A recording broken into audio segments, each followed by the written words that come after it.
Okay, good evening, everyone. I'd like to call to order the June meeting of the Middletown Inland Wetland and Watercourse Agency. All our members this evening will be voting members. I'd like to ask everyone to rise for the Pledge of Allegiance, please.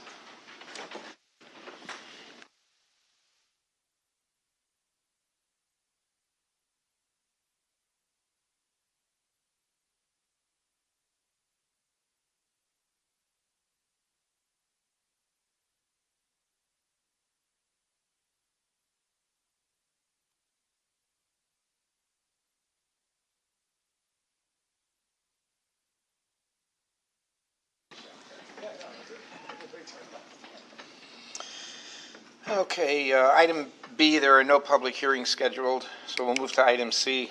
Under old business is a addition to an existing industrial building at 2175 South Main Street within 100 feet of the regulated area. The applicant agent is Amni Sports LLC, permit number 2022-3.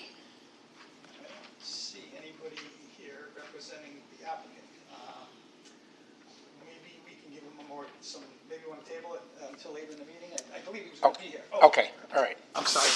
I don't see the applicant in the audience. I believe he was going to be here tonight, so maybe we should just table this to a little bit later. But he gave a presentation last time, and it basically, the building is going to be within within the 100-foot regulated area. The building is in 20 feet of that, one corner. All right, so someone want to make a motion for an amendment to the agenda? I'll make a motion to amend the agenda to drop old business C-1 to later in the meeting. Okay. Is there a second? I'll second it. Paul, okay, thank you. I didn't see him there. Any discussion? Okay, seeing none, all in favor signify by saying aye. Yeah. Anyone opposed or abstaining? No to both. Okay. So we'll move to item number 2, which is Brown Street drainage concerns. Report dated 5/11/22, submitted by Russell and Kelly Rubino, 85 Brown Street. Yeah, so a couple of days after the last meeting, Russ dropped off in my office a report that he put together and his wife Kelly, dated 5/11/2022. Basically, it's an outline and a description of things, and I forwarded it to all of the commission members. Read it. It's factual. I mean, there's maybe some commentary there that that he adds every now and then, but yeah, it's pretty accurate. I agree with what he says and the facts, then the statements in there. Whether or not. Oh, I forgot this. So, Mr. LaPointe of 93 Brown Street was in my office a couple of days after as well. He wanted to look up a site plan showing elevations on his property and Mr. Rubino's property, and we really couldn't find anything that was. We couldn't find anything really in the file to show that accurately enough, other than what Russ put together when he put his site plan together. And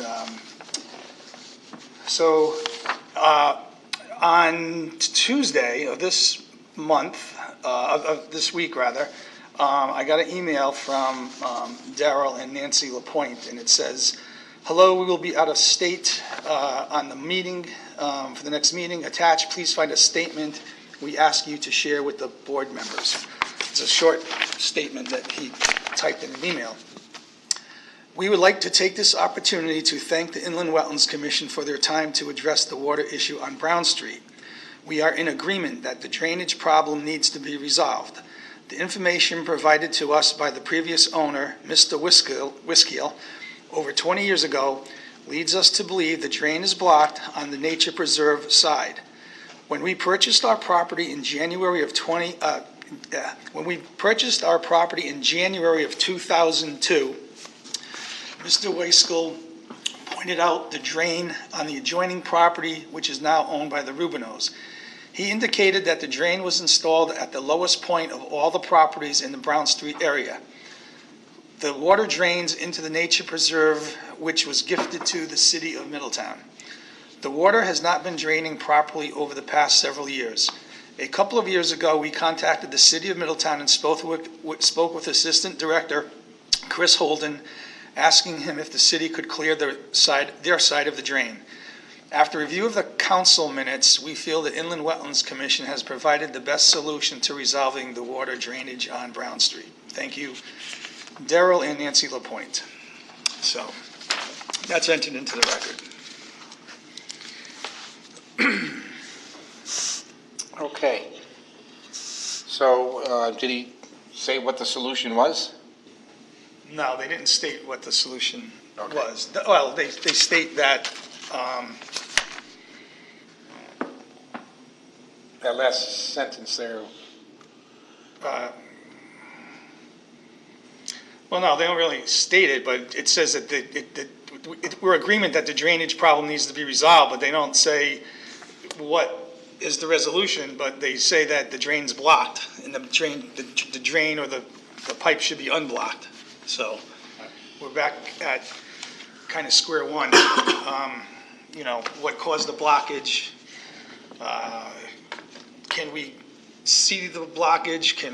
Is the water level down now? I mean, I don't know. I think I went by there this past, or maybe a week and a half ago, and it seemed to be, most of the water was gone. Is that correct? Oh, Not all of it, yeah. I didn't stop, I just drove by and I could sort of see back there. Yeah, all right. Has anybody looked into that drain? I have. No. Okay. well, that's going to be, okay, so after reading this a couple of times, there's some photos and stuff, and the way I see it is, and apparently I was out there when Russ had the wetlands flagged by Ken Stevens, who's a colleague of mine. Russ called me up and said, hey, I want you to come out and check to see if the wetlands were flagged accurately, Right. which I typically do. Yeah. And I did. And I don't remember this at all, because that was like, I don't know, 16, 17 years ago. But I visited a lot of sites in my time. But apparently I was out there and I told him that, yes, they were flagged accurately. Okay, so that's that. And then apparently, according to Russ's, information here, that I visited the neighbor and I noticed there was trees down, kind of like in the below area. Whether it was not wetlands or not, I don't know. He didn't have the wetlands delineated.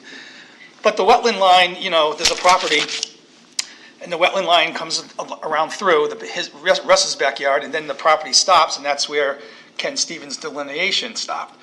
But if you look at a map, an overlay map, it shows the wetland continuing slightly more on Mr. LaPointe's property, and then kind of like rounding around back up. So was there some wetlands down there? Probably there was, but it was never mapped. Then, I don't know how it happened or how it occurred, but in Russ's report, it says that Mr. LaPointe was given permission to chip the wood, to chip the trees, chip the brush. Well, that was kind of the end of my involvement, because wetlands enforcement officers changed when I was put on administrative leave. The same time the high school was going on, So Kevin Kennedy took over as the wetland agent for you, and he only stayed a little bit, and then Brian Robinson took over. So there's no continuity in there, and nothing was pursued on that site ever again, until a few years ago when Russ came up to here, I guess, in some December, maybe, was it last year, 2 years ago? Just prior to COVID, so. Yeah, just prior to just prior to COVID, 2 years ago, and this is where we are now. I know the commission laid out like what's your jurisdiction and everything like that. The topography down there, Joe and I both saw, is pretty much the same. What the hell is it? It's pretty much the same. There's water on Russ's property that's deep. The water depth continues onto Mr. LaPointe's property, where it's about 1.5 feet deep. Whether or not he left the wood chips in a wetland area or not is not really that important to the finding here, because the wood chips would have been permeable. If the, yeah, maybe it was a little lower at one point in time. LaPointe's property was a little bit lower, and now it's a little bit even. There's still water standing there, and it's not draining for whatever reason. So, again, what I said at the last meeting was, I recommended that we look at where this pipe is when the water level goes down. Have someone, I don't know who, but dig into that area where the rocks were marked over the pipe and do a good job digging out to see what the heck is there and if there's something that's blocked. And if there is something there, maybe it can be repaired. If there's nothing there or nobody can find it, then the solution would be to dig some type of a drainage swale towards the nature gardens to discharge that water. And there was another pipe, Russ, that you mentioned that I still don't quite understand. Further up, you said there was another pipe that was installed that drains into the nature gardens that was blocked as well, or I was thinking about that later and I didn't understand what that was you were saying. I don't think that was me. I'm not familiar with any other. Oh. Can you use the mic? Someone from your camp there, I don't know who it was, said that there was another pipe. Hi, Russ Rubino, 85 Brown Street. I just want to thank the committee for looking at the documents that we provided and digesting them, and it sounds like you did a good job reading through that. I'm unfamiliar with another pipe that was installed. It was never installed since we've owned the proproperty. Yeah, I've never seen anything. I'm not sure who mentioned this. I don't know, maybe it was one of you guys in the audience, but someone said there was another pipe that was further up that was also put in by maybe the farmer or by someone, and that was partially blocked. Or you didn't say that? I remember writing it down. But I didn't. I don't Okay. recall anything about another pipe being Okay, installed, but we do have, supposedly there was drainage pipes through my property into a catch-type basin. It was made by a farmer. It's exposed now, so you could see it if somebody wanted to go out there. Yeah, I definitely want to see that. Yeah, I definitely want to see that. And then from that catch basin, apparently it goes towards the nature preserve Yeah. in that direction. Now, when all this activity was taking place with the tree cutting in the wetlands and the chipping in the wetlands, that could have created and disturbed that piping, clogged up the piping. We don't know. Who knows? That's just it. No one knows. Nobody knows. But the fact is, there was a pipe installed by the farmer. That's not debatable. That's fact, okay? The fact is, it's on your property. That's a fact. And you knew about it, and you tried to dig it up before, but you didn't see anything. So we got to go back to that. We got to go back to see where that drain is and see if it's blocked and if it's clogged and what direction it goes and follow it. Obviously, you don't want to spend a lot of time and money doing that. If it turns out that it pans out to be nothing, then there would be some, you'd probably have to get an easement from the city to drain, but a drainage ditch or a pipe can be installed to drain through the low-lying area of the nature gardens where there's a wetland system that Joe and I walked that's very large and that will be able to handle any type of flow and keep that area along all those yards dry. So that's that as facts go. Who is responsible to say, you do it? I don't know. Russ, going through the material you sent us, now, when all this happened, you didn't own that property? Is that We had correct? equitable title. So we hadn't, equitable title means, obviously, we had put a deposit on that property, so Okay, technically we owned it, but we just had equitable title. We had not closed on the property at that time. right. So that's when all this happened? Yes.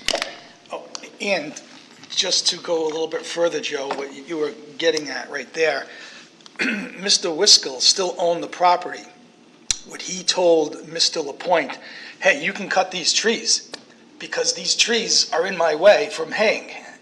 You can cut them.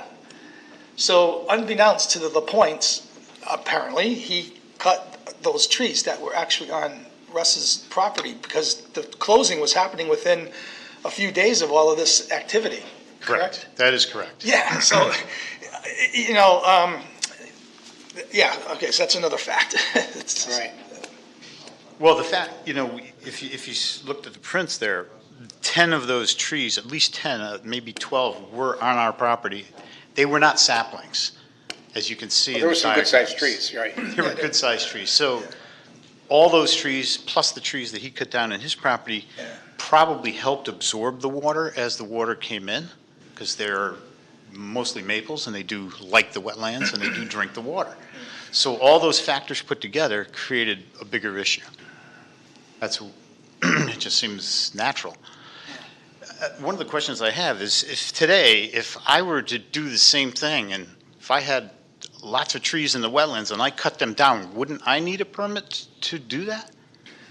To clear cut. To clear cut? To clear cut a large area, you would need a permit to do Right. that. yeah. Okay, so that's really, the information I provided to the committee is for your benefit, for the town's benefit, to see that something was done, and unfortunately, nothing was, they had no restoration plan at the time. And they just went about their business, so. The back of your yard is also a wetland area. Yes. Now, we don't know what the back of his yard was like prior to the trees being cut down. Was it, I know the bigger trees were there, but the smaller saplings and stuff, did that cover the whole back section of his backyard? Or was it just? There's some pretty good pictures in there. It's hard to tell, but there were a lot of trees that they did cut down. Hold on. Not just my 10 or 12, there were 100 trees? It's hard to tell. There's a huge pile of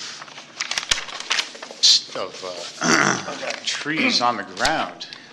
So Joe, I just want to show you something. I'm not sure what page it is, but it's a topography map that that Russ provided. And it has his lot listed as the subject. Okay. Yeah, let me just come on. Yeah. The subject lot. And here's the wetland that was identified, and this is 93. You can see that the wetland extends slightly Into the other into property, the right. little property. Okay. I'll pass this down if you guys want to. But what's the difference in the elevation past there? I sent it to everybody. It's not a great elevation difference. Yeah, But the flow, as you could see, the flow does go south, and the elevation drops, so which naturally would go that direction. Yeah, you got it right there, yeah. And that map actually came from this office, from the town.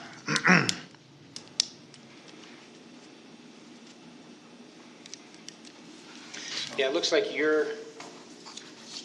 actually, it looks like your house is lower than his house, Slightly. 5 to 186.4. It's definitely the lowest spot there. Yeah. Because that's where the water collects the most. So, yes, if this happened now, we would do something about it, or have something, to say about it. I just don't know what this commission can do is, yes, it's a wetland, yes, your backyard's a wetland, your neighbors are, should you be mowing your lawn if it's a wetland, So it's, Well, when it's dry, it's plenty, Yeah. you can mow it, you can do things on it, right. and it's usually dry by the end of April. Here it is June, and it still has water, so. Well, I will tell you that in this region of Connecticut, the groundwater is about 9 to 12 inches higher than normal, and nobody really can figure it out, but all the soil scientists and engineers that were doing test pits and doing some testing observed that the groundwater is much higher now than it was in the past couple of years.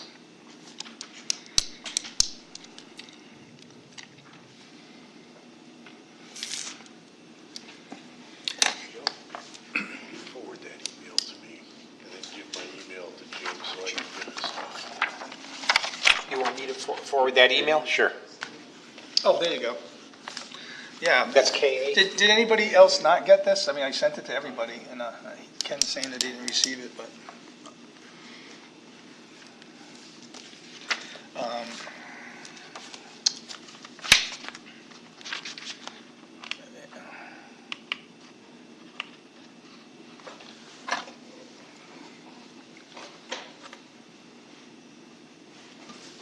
So Jim, you have not been out to the site? Oh, yeah. You have been. Oh, yeah, I've been out twice. Joe and I went out and made a formal visit to Mr. LaPointe's property, and we walked the whole area in detail. We even jumped on the other side of the nature gardens, the other side of his property into the nature gardens, and walked all through that wetland there. Yeah. So can you make some kind of suggestion here on how to resolve this? Okay. Yeah, yeah. My suggestion was, and the same as last month, it's the same suggestion now. I was recommending that when the water level is low and we have access to it, we should look at that pipe. Looking at it is one thing, and I want to see the exact location of it. But someone's going to have to dig that up and investigate what it is. The farmer put it in 20 years ago. We don't know what it is, but we know that it worked. And then all of a sudden, the pipe stopped working. So we need to see what is there. If we find something, great. Maybe it can get cleaned out and flushed out and start working again. I'm a little skeptical about that, but if that doesn't work, you can put a drainage ditch, a subtle Is the drainage. issue the cost? Who's going to pay for it? No, that's a big issue. Yeah. Um, There's nothing that there's no drainage from city streets. There's nothing that the city did to create this. So the pond city of can't water. send Public Works out? No, I asked Public Works already if they would go out to put in a pump to drain the water down quicker, so we have access to this. And Chris Holden, who's now the Public Works Director, but at the time he was the acting, he said, Jim, we're not going to go on private property and do something like that, because Okay. first of all, if something And happens. how many parties are involved? Just two? Yeah. Can the parties split it, Russ? Have you talked about that? No, the reason why we came here is about 2 years ago, we've caught wind that our neighbor went to the town asking the town to take care of the drainage situation. Chris Holden came to me and said, Russ, what's going on there? And I explained to him the story and blah, blah, blah. And fast forward, my wife wrote a letter at the time to address this situation, and it fell on deaf ears because of the situation where there was a lot of coming and going in your office. People were, Yeah, they were. so it never got addressed. And the letter is it dated, and that's sounds- in the packet also. But it sounds like the city has said they can't do anything. So are you pushing that issue, or is there, what else are you looking for? My other neighbors here have been affected as well. Okay, so I know my neighbor here would like to speak about this a little more in depth, and he could explain things in another way. Well, they're changing the seats here. To get to a comment you just made, Trevor, about the city is willing to grant a drainage easement to allow this water to be drained into the nature gardens. Okay, so that's something that the city, that's a big thing, the city normally doesn't want water dumping on their property, but it's a wetland system to begin with, and this water can be handled there. And that will solve all the water, so he'll have to get a formal drainage easement from the city. And it could be a subtle swale, grass swale that can be easily mowed, that will convey water, overland. It's not a big distance, maybe 100, well, I haven't seen where this drain is, so I'm guessing maybe 150 feet, maybe? Yeah. Okay, that's a good feet, guess sure. from being out there, yeah. The real question is who's paying for it, right? That's what it comes down to. And it wasn't my idea to do this, to create this issue, but when the neighbor was doing this and raising the elevation, any raise in elevation, I don't care if it's an inch or 2 inches, can create a berm to stop that flow. Because it's just a natural flow. It's not a forceful flow. Yeah, but it didn't stop the flow because he's got the same problem on his property that you have on yours. But it's not as bad because your property is lower. Correct. And his property is now higher. He still has an issue, Oh, yeah. but I believe if the flow is a little stronger, it would flow a little better. I honestly looked at that very closely, and When we were there, we saw the water actually moving under the fence. You remember that in the corner? Yeah, it was. Yeah, there was flow there. It's not stopped. It hasn't been burned up, yeah. So anyway, I'm just wondering if somewhere along the line, that drainage that the farmer put in, the end of it got blocked. So it's not draining at all now, and that's why you're getting, the water is just staying there. Yeah, once it reaches that certain level, water is not going to flow anymore. Once Right. it's down. that's what Mr. LaPointe kind of points out in his letter. And the elevation of the nature garden is not much different than what your yards are. Slightly lower. Excuse me? Slightly lower. Slightly lower, When you go yeah. south, immediately south. Right, the further south you go, the lower it gets, right? So the object would be to get that water to that spot, so then it can just continue to flow. The city's not gonna do it. Has no one looked at the other end of the pipe? We don't know where it is. It was an old drainage that farmer had built. And throughout that whole area, across, on the other side of Brown Street, there's a few of them that were put in there. It was Ray Hubbard, that was his property years ago. So I just don't know what we can do. I know what you're looking at is to say, hey, this guy filled wetlands or did something in the wetlands without a permit. That is correct. I mean, there's other people here with probably similar issues. They have to, that's why they're here, right? I wouldn't dream. I haven't done anything to the wetlands. Right. We've left it natural, haven't put anything up. But the fact is the neighbor did do something. So what can this committee do to make them either have a restoration plan, bring that level down, and maybe it will work? We don't know what the elevation was. Well, there's topography maps You that can can come show up and that. speak, sir, yeah. I just don't know what we can do. We don't know how much wood chips he put in there. We don't even know if he did. I mean, you said that he did. Well, there's pictures. There's pictures. There's pictures of wood chips, yeah. Of wood chips, and there's also pictures in the background with landmarks to identify certain areas. So it's clearly that property. So, one thing that's not known is in your report, you state that Mr. LaPointe was authorized to chip the wood chips. Okay? It's in here. I don't recall who authorized that. Now, if I was staff, what I do, always, I've done it since I've worked here in 25 years. When I see something, I bring it back to the commission, I explain it to them, and then they say, okay, just tell them whatever. So I don't know because I don't remember if I came to the commission and said, hey, there's a thing on Brown Street, the guy cut some brush in the wetlands, some trees, and all he wants to do is chip it. They might have said, oh, let him chip it. It's not a problem, just let him chip it. I don't know that, but somebody authorized that to happen, and I don't know who that was. So maybe the commission was aware of what was going on. I didn't check minutes from meetings. Oh, actually, I did. I did check minutes from meetings, and there was no mention of it anywhere.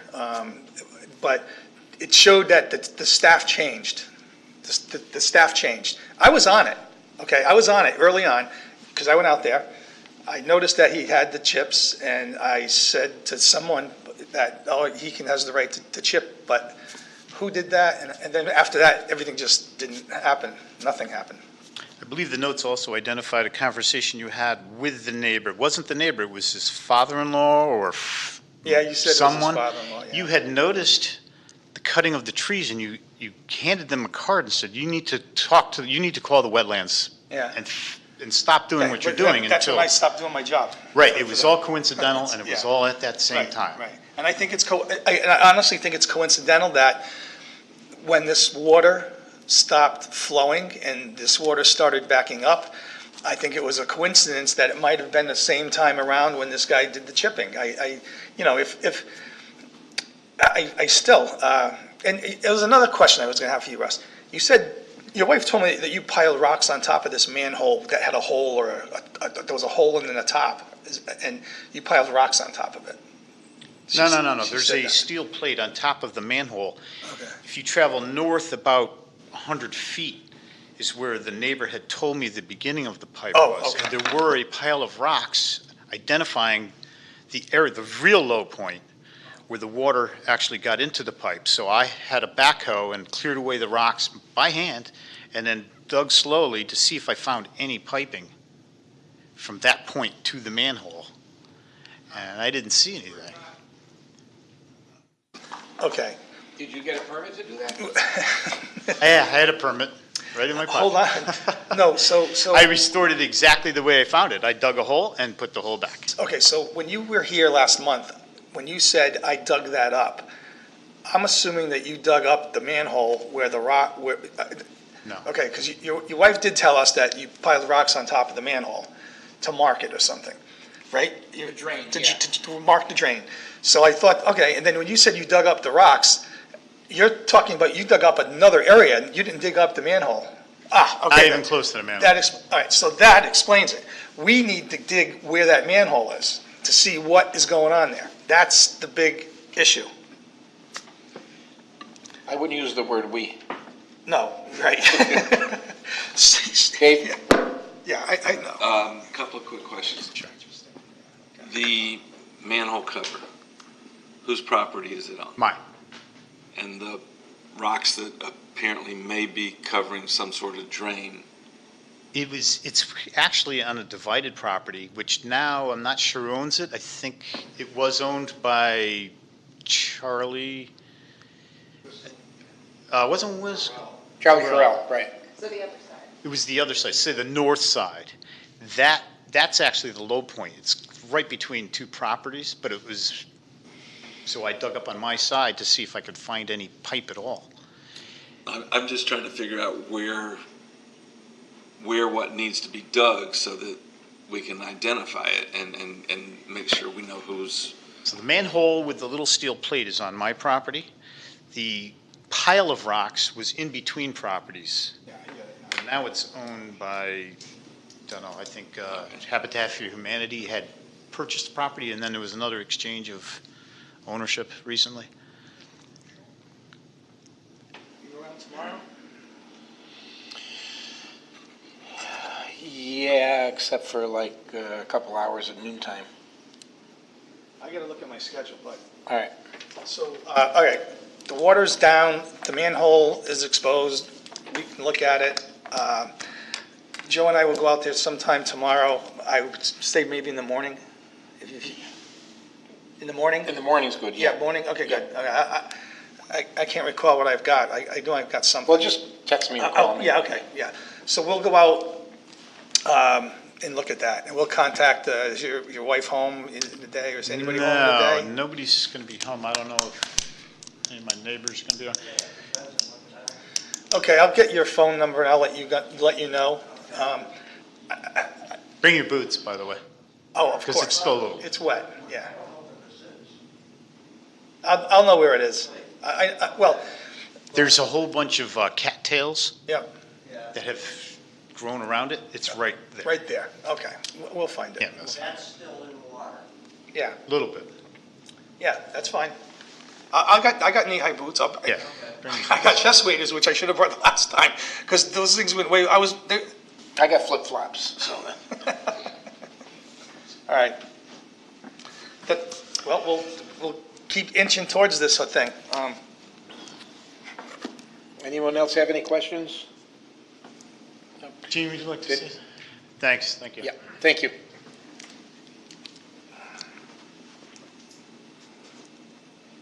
Good evening. excuse me, Gene Salvatore, 48 Brown Street. I'd like to approach, and I have some handouts here that I was able to get showing the wetlands in detail right around the houses. I just got a hold of this last month. That's why it wasn't sent in with Russ's package. So would Okay. that be okay? if Sure. I- Yeah. Yeah, we'll just, we'll pass them down. Yeah, well, I know. We'll pass the pile down, so you can. Okay. Yeah, just, yeah.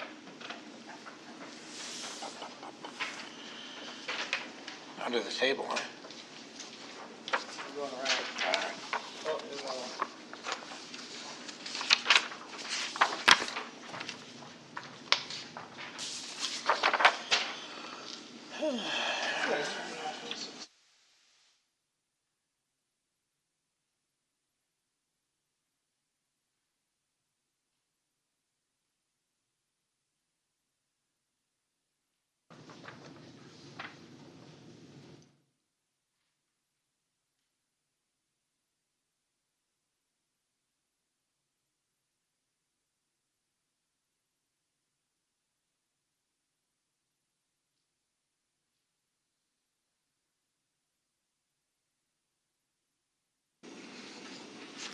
Can you explain a little about what we're looking at here? Just kind of what? Okay, do you see where it says Brown Street on the plan?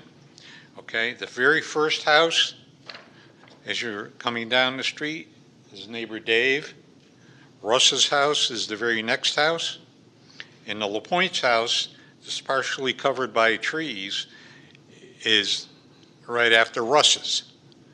Okay, now the second page on this, if you notice on the first page, you see like little numbers. You see a 6, a 78B. And the second page tells you what the soils are. And as you can see, this is from the state of Connecticut. Okay. The number 6, which happens to be right in the smack of the middle of the whole thing, okay, is the worst soils there are. Okay, they call it a Wilbraham. Okay. Then it goes up to 20A, 41, so on and so forth. And they each explain. Basically, they're all terrible soils for drainage. So the water's going to sit on top of it. It's not going to permeate down into the ground. Okay. And a couple of other things. I moved in back in 91. Okay. All the years that Mr. Wiskel was over there haying that field, okay, very rarely did he ever try to go behind Dave and Russ's house, okay, because it was the low area unless it got really dry. And I lived right across the street, so I knew every time he was over there. Okay. Now, as you can see in this photo from the state, that property, that whole thing down there was dry. That there was no water ponding any place over there, except in real heavy rains. It would, and then it would permeate down. Okay, and you can see that here. Now, what I'm saying is everybody keeps talking about this pipe, and I understand there is a pipe there. Okay, and I remember Charlie Carell telling me about it. And I do remember at one point years back, I did see a pile of rocks, which must be the ones that Russ is talking about on the properties there. Now, all those wood chips in the photos that Russ sent in, especially the very last one, it shows you the amount of wood chips, and you can pretty well tell how much wood chips are out there. In order for them to remove those, they would have to truck them out. That means you'd have to be bringing in dump trucks, just by the size of the amount of chips you saw in there. And we know he put those in and leveled that. Now, if you put 2 feet of wood chips or 3 feet of wood chips down, over the years, it's going to compact right down. Freezing, thawing, the water, the erosion of the wood chips, it's going to compact down and become dense. In essence, it's going to become a mini dam. I think the big thing is seeing this is wetlands, and you guys take care of it. You have the right to go on that property and do a couple of cores. I'm going to call them cores, whatever you want to do. Take a shovel and dig down. You're going to find those wood chips. Now, we know he didn't take a permit from anybody to cut the wood chips on the wetlands area. So right there, he's in violation. And as Mr. Sipperly said, once that is proved, and I think the only way to do it, okay, is working together. I'm going to say have a couple of the highway crew guys come down with some shovels, or if they have an auger, you know, a hand auger or something, and just auger into it in a couple of spots, and you're going to find the wood chips. The next step would be is have the surveyor from the town, because you guys can do it, come in and take elevations on the top of that and compare those to the original topo sheets. Okay, now you're going to get a good idea of what the difference in elevation is, and I think you're going to find he's in violation.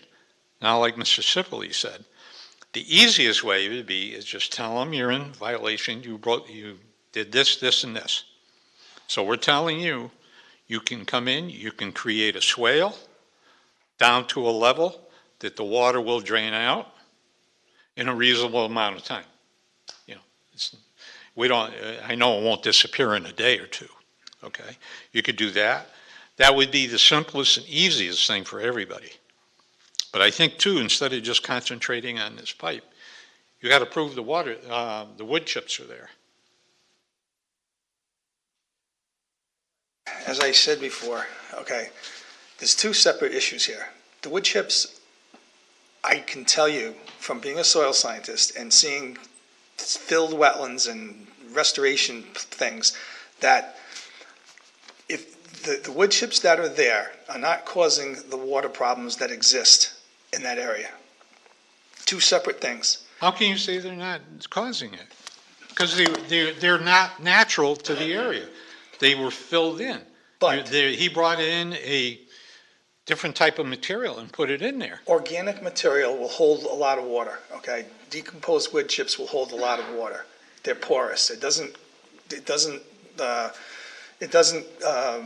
weather over time and solidify and make it non-drainage. It's going to be organic material. Water's going to go through it like a sponge for many years to come. The water, as Joe was pointing out, and well, I got a couple things to say, but as Joe was pointing out, his land is a little bit lower from the site plan that he filed to build his house. And Joe just looked on the topography map, it looks a little lower. But regardless if his wood chip's sitting there and he didn't get a permit to put them in, it's not affecting the creation of the water collection that's there. That's a separate issue. The pipe that's been blocked, that was installed by the farmer, and the reason the farmer installed it, farmers like to use every bit of their land. And as you just stated, he only mowed so far because he couldn't mow any further because it was wet. So he put a pipe in to drain the water out to make it better so he can mow it. And that's when he decided to sell the land, and that's when LaPointe's moved in and cut the trees. That's when everything happened. Now, another thing, this is a great map from NRCS. These maps are generated on very large scales. The accuracy is not that great. I can't tell you off the top of my head what the accuracy is, but Mr. Rubino went one step further. He hired a soil scientist, Ken Stevens, and what Ken did was what's called a HIS soil survey. HIS stands for High intensity soil survey. He went out there with an auger and he identified the wetland boundaries and he wrote a report. Now, in the NRCS stuff, they classify the wetland soils on the stuff that you gave us as a Wilbraham and Menlo poorly drained soil. That's not what Ken found on the site, actually dug the site.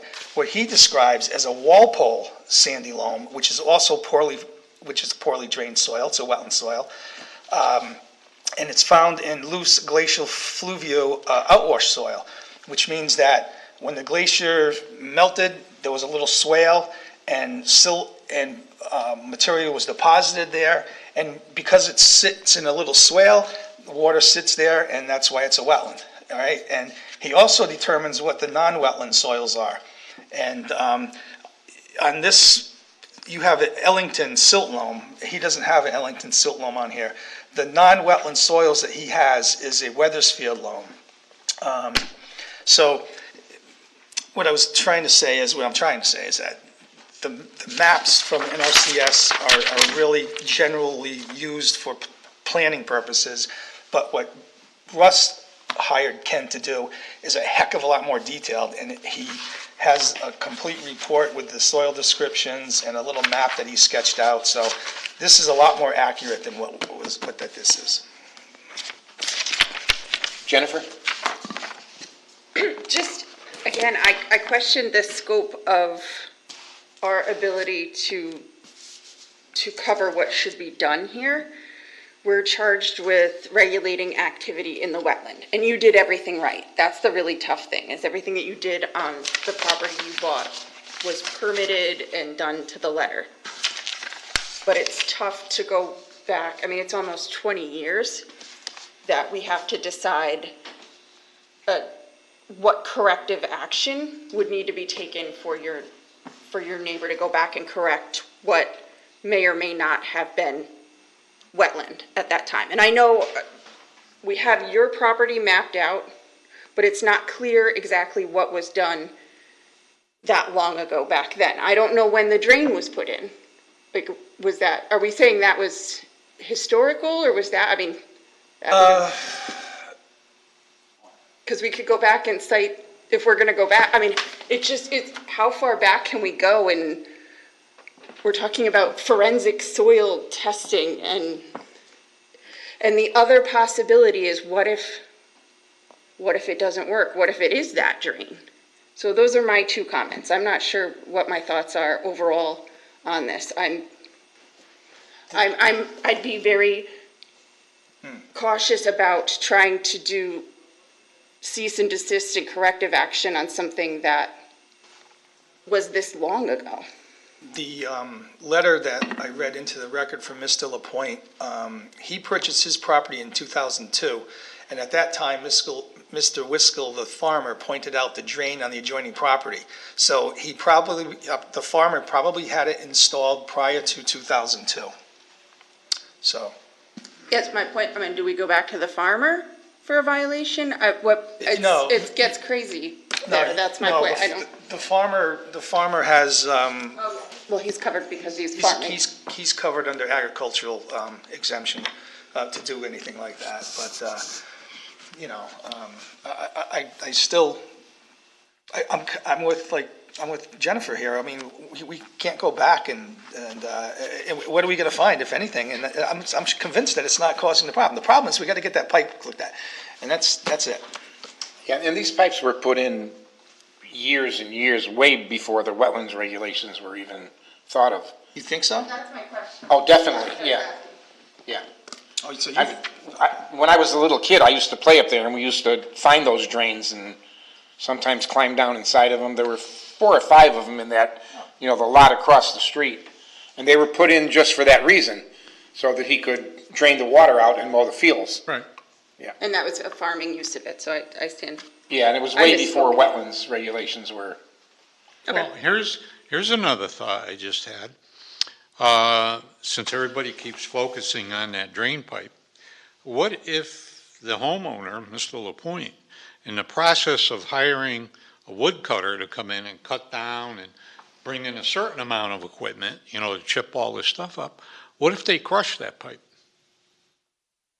then whose responsibility would it be? Well, we don't know where the pipe is. Well, once we find it, Yeah. okay? So there's another little wrinkle right there you have to take into consideration. Well, I think that And- that's something that has to be determined between the two neighbors. You know, it's not for the Wetlands Commission to decide who's gonna repair that. I think if we prove our point that in 2002, 2003 is when all this water started backing up. Up until that point, like I said, I moved in there in 91. There was water there when it rained heavy, but in a short amount of time, it was gone. Not to the point where, you know, you could drive a bulldozer on it, but you could at least maneuver around out there. So something happened after 2002.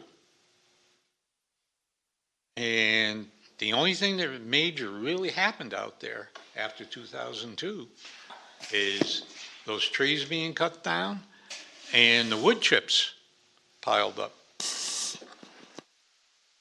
Okay, that's the only major thing that went on out there. So, I mean, there's pictures of the wood chips, and that would have been dump trucks he would have been having hauling.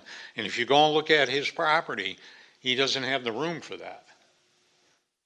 You know, I think the thing here is we have to show that because of him filling the wetlands with material that he never got a permit to put or do any work in there, has caused this. And it's all after 2002. You know, and I know my experience with this type of stuff over the years that I've been doing this kind of thing is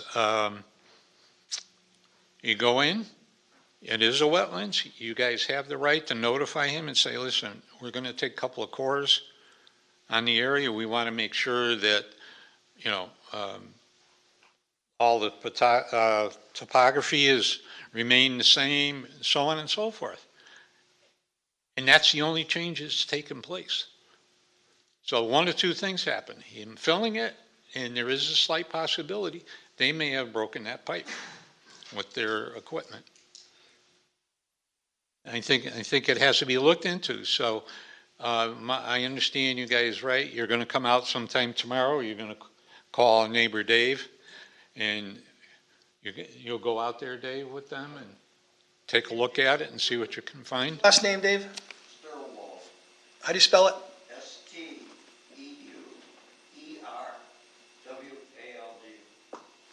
Gotcha.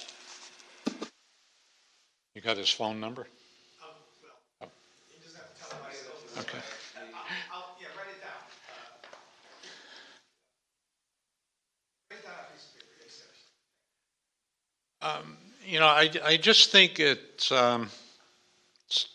something that has to be looked into further. Because we're pretty sure, we're like 99% sure that all of this occurred after he moved in and cut those trees. And that's when this water backup started. And don't forget, we had a few years where it was dry. We had very little rain, you know, through the summer and everything. So obviously then it dried up really well. And Dave has been mowing that for years. So he has more knowledge of it. All right.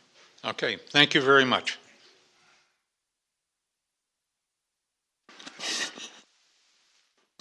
Thank you. All right, any commissioners have any questions or concerns about this before we move on? Yeah, Joe. Ken? Just for my clarification, I'm looking at page 21, which is a pretty good topographic map. It's got 2-foot contour lines on it. You're saying that the wood chips, where exactly did Mr. Lapointe put those wood chips on his property? I take it was in the rear half of his property? I can't, no, I'm sorry, the photograph tells me nothing because I need to know on a map. There is an identifier on this that Well, if you can tell me where that photo was taken from and which direction it was facing, I'd really rather have you pointed out on page 21 of the PDF that we got.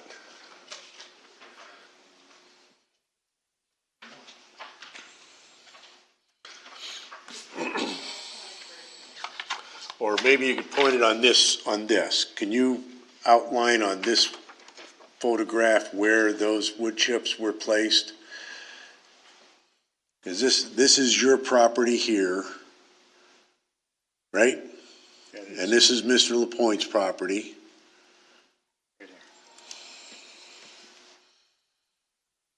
From this point there, in that direction. At the very rear Correct. 20 or 30 feet of his property, Correct. this area. Correct. That is correct. Okay, just for the record, it's on the southeast corner of the LaPointe property, which is in the wood line. And I'm looking at the topographic map here, because looking at the other pages in the PDF you provided, it's showing really the rear half of your property is marked as a wetland. And I'm trying to figure out. Yeah. This, yeah, I'm on. Yeah, I got it. Exactly. Okay, Yep, got you, yeah, got yep, you. that's where I'm at. And I'm just kind of trying to process this, with trying to, that is, I mean, that's low ground. And the fact that it is a wetland means that it was wet a lot at some point. And I'm trying to figure out how a pile of wood chips is going to interfere with the water drainage to the extent that,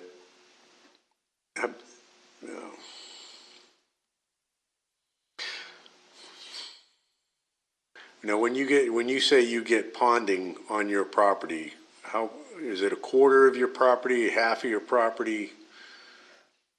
At least half. Half? At least half, yeah. I cannot access the rear property at all, or the wetlands, Okay, or you got the nature 100, preserve. 190. No, I'm sorry. Come on. And this may give you a shot of where the water is. It's not there now, but see this area in here? Yeah. Okay. That's the whole area. Which is basically what is wetland, Yes. flagged wetland.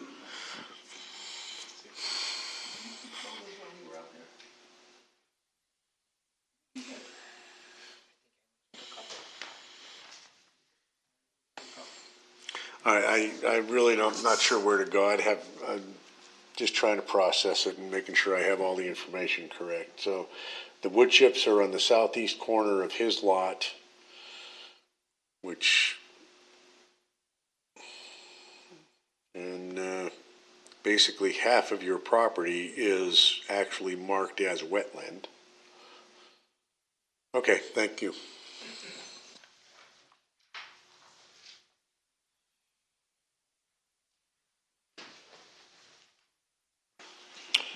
Okay, I see that the applicant for item number 1 is here.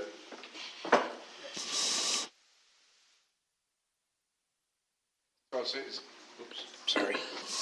It's in addition to an existing industrial building at 2175 South Main Street within 100 feet of the regulated area. The applicant agent is Amy Sports LLC, permit number 2022-3.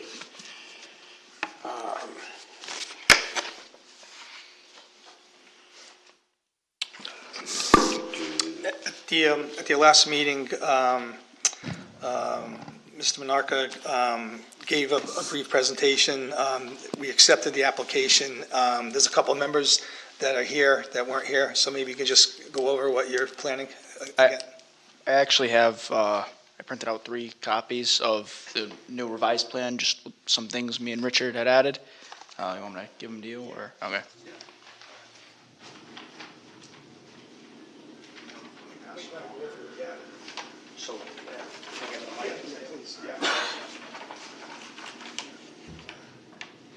Let me try to set these up best I can.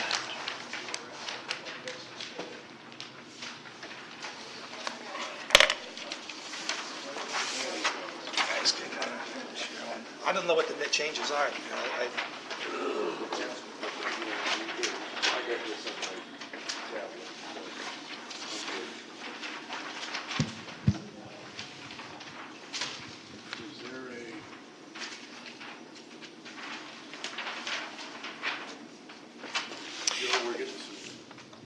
So, I think it's the air conditioner, yeah. yeah. Or an airplane, one or the other. Yeah, where the building is, we at, in the back, it's actually the rear of the property. The back of the building, we added a stone riprap for the drainage from all the water from the roof to go down into the riprap, which would help it drain to the existing fire pond. As well as what was in the original plan was the silt fence.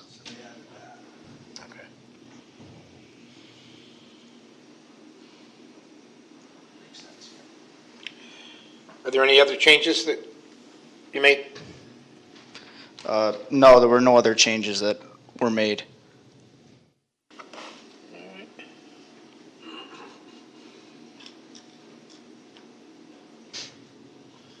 Jim, did we hear anything from Middlefield? I know we sent a registered letter, I guess. Yeah, we sent notice to Middlefield, but we did not hear any comments or anything from them, Okay. no. I did speak with Randy about this, just giving him a note as well as sending the letter out. He didn't seem to really mind since it's close, but still pretty distant from the other property.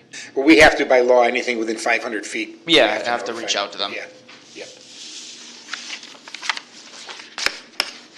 Was supposed to have Richard here, but he ended up getting sick and wasn't able to make it. But after talking with him, he said it didn't seem like that big of a issue to do any more based off the pond already being there, and the land is already kind of going the way towards that pond, and that's where all the water goes right now. So, Could you just step up here and show me on this little map here the exact location? I know where it is from the road, but I don't know where it is from the sky. Oh, let me see. Up in the upper left corner there, Joe. This one? Yeah.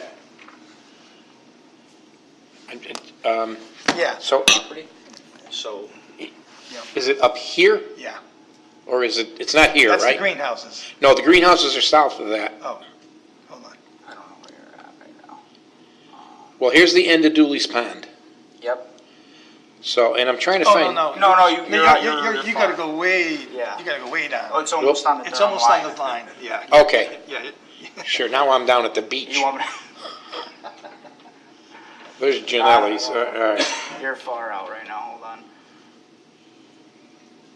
Going okay. down 17. Right here. So this is the property here. Right here? Yep. If you zoom in, this is the existing. That's Scrippo's, In the okay. back. That way. All right. A little Here more, or here? No, a little more back. yeah. Keep, That's there's the building. That's the building. Oh, okay, that's the So it'd be building. in addition to here, and then right in this little forestry area, there Is the a pond. fire pond. Yeah. Yes. Right, okay, Yep. okay. And the addition's gonna be in this back corner here? This back corner going this way. This way, okay, The building only comes out an additional 10 feet from that building. okay, all right.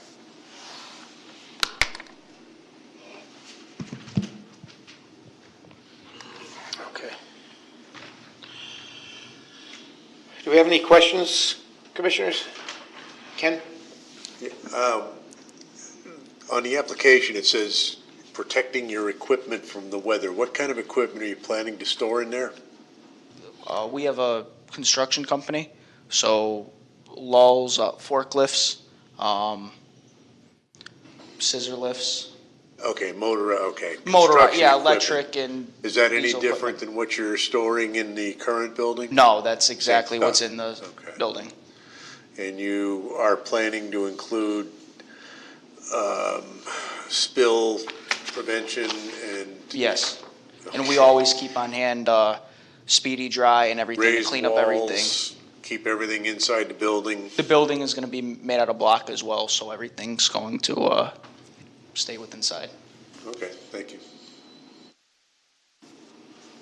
Okay, anyone else? Jim, do you have any comments or?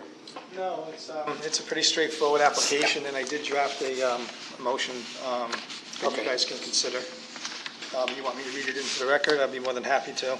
And as I stated before that, there's a standard 16 stipulations, and then if there's anything that's specific to individual permit, I'll list those at the end, so we don't have to read all those things. And so that the Inland Wetlands and Watercourses Agency, hereinafter agency, having considered application 2022-3 with due regard to the criteria enumerated in section 22A-41 of the Connecticut General Statutes and section 8 of the Inland Wetlands and Watercourses Regulations of the City of Middletown, finds the following. 1, that the proposed addition to an existing industrial building is within 100 feet of the regulated area. The wetland boundary delineated is the edge of an existing man-made fire pond.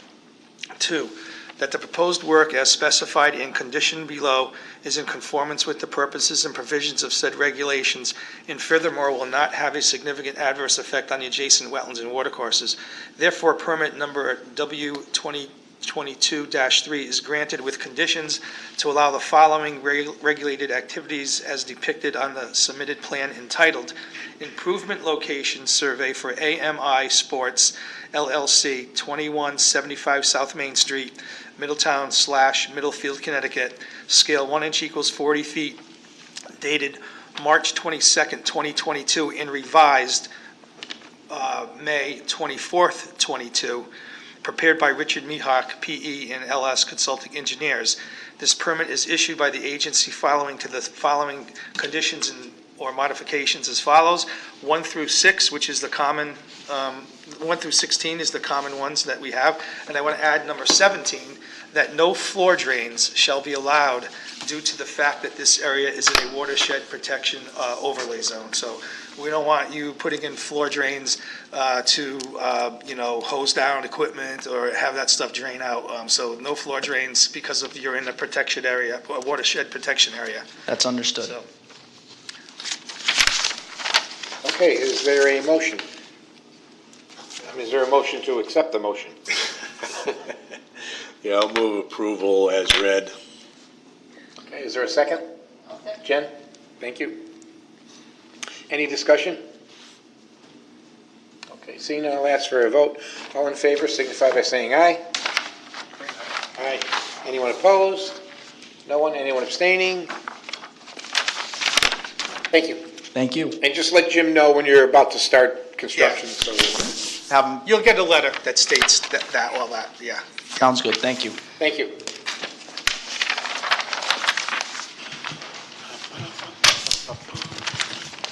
Okay, we'll move to item D, which is new business. It's maintenance, removal of sedimentation in Yellow Pond, Long Hill Road. The applicant agent is Wesleyan Hills Association, permit number 2022-4. Is there someone here for that? Yep. Okay, now, My name is Rich Nemzik. I'm with Westford Real Estate Management on behalf of Wesleyan Hills. okay, so this will be accepted tonight and then heard next month. Okay. All right. So do you have oh, go ahead, Jim. Do you have something in addition that what you gave me, or? No, the package that I gave Okay. you is what we're looking to do. Okay, yeah. Yeah, okay. Basically, they want to dredge a pond that's been silted in, and there's, there's a brook that comes in, there's a brook that goes out. We'll go through it, yeah. Yeah, that's a heavily wooded area. I remember last time I looked in there, behind the pond. Behind the pond it is, Yeah. yes, but it's all visible from the roadway. Okay.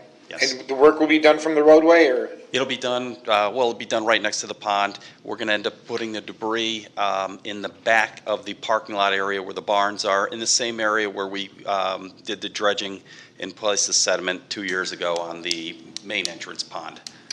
Which reminds me, there's still stuff blocking the pipes. Well, last year when we had the excessive rainfall, the water was so high, we weren't able to complete what was approved. We still have to put the silt, the underwater silt dam in to contain the sediment. And so we left that there just because we were hoping this year, with the water levels as they are, we're going to be able to tackle that. Okay. And there's been debris, floatables, and there's been branches and dead trees that accumulated at the end of that. And they're gonna go in there and finish that work. Yeah. And then they'll, because he's approved for it. They just have to finish it. And they're gonna, I met him on site, we went over everything, and that's when when this pond came up, so, yeah. Yeah, I thought that it was something you forgot there. You know, that you were No, finished with the work no. and just forgot him. And we're looking to use the same contractor that did the original one, JV3, John Vassell, and we'd like to do the yellow pond at the same time we do the final work on the entrance pond. Okay, so what is July? Yeah, the meeting, yeah. 6th? July 6th. Yeah. So would there be a motion to accept? Is there a second? Is that Trevor? Okay. Any discussion? All right, seeing none, all in favor signify by saying aye, raising your hand. Aye. Anyone opposed, abstaining? No to both. We'll see you in July. Okay, Thank you. you very much.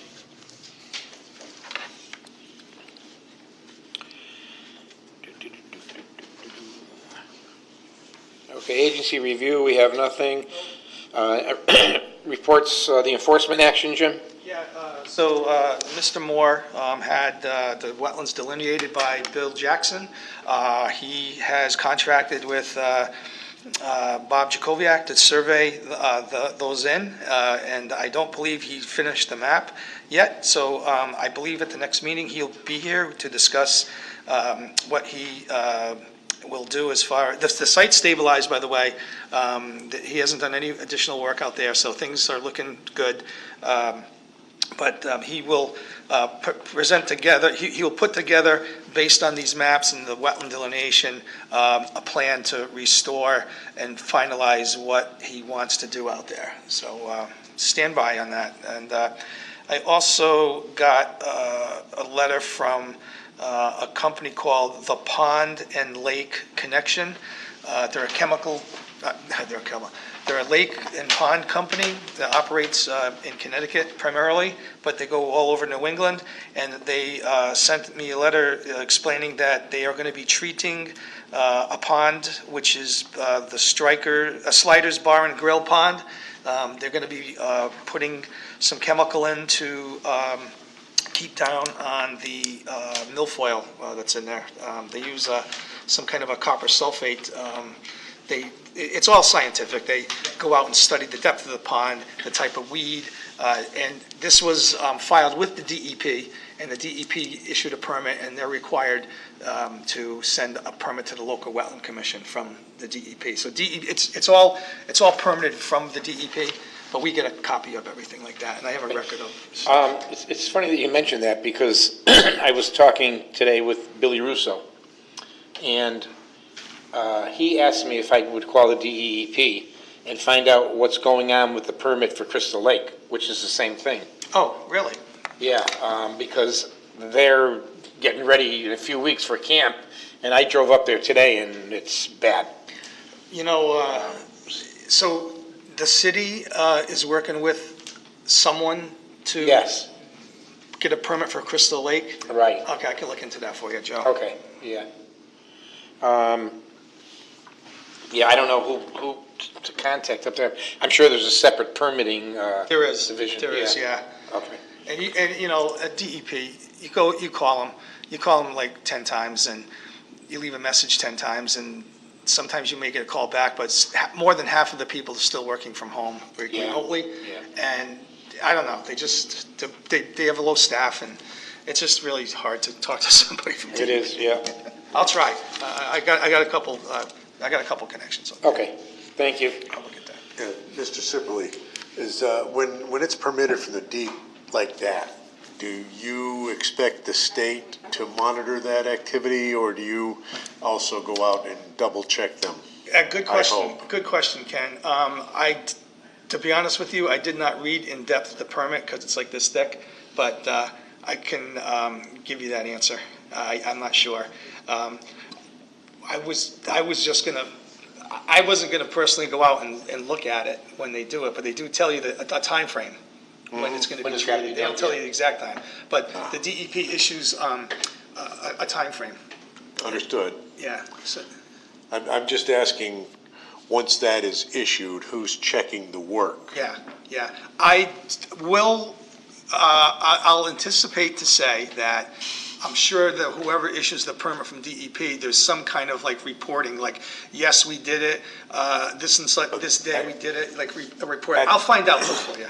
I'm hoping it's not on the honor system with the state where the contractor says, yeah, we did it and everything's fine. Yeah. Sure it I'm is. hoping there's actually somebody Good who question. knows what's going on from an agency to Okay. go out and make sure they're doing what they say they do. I will check that permit Thank you. tomorrow, and I'll send you out an email what I find, but, okay, yeah, that's a really good point, Ken, yep. Okay, next item is public open forum. Are there any members of the public that would like to speak? I don't see anyone. The minutes of May 4th. Sliders. Any corrections? Yes, correction on the minutes. Okay, let me get them out. Under the attendees, there's a misspelling on DICA. Who? Paul's name? Oh, I'm sorry. Remove the T, please. Yeah, I'm sorry. Thank you. Yeah. I think your Mike did, guy. I did. I don't know how he spells it. All right, is that it? Anyone else? Okay. So with the correction, is there a motion to accept?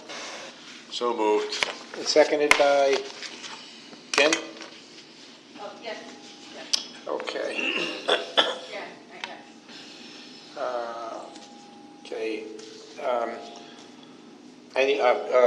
Let's have the vote then. All in favor signify by saying aye. Aye. Anyone opposed or abstaining? Trevor's abstaining? Okay. Communications and bills. No. Sure. Jen, did you want to say anything about the, Did anyone have any comments about the first round I sent out? No, they were good.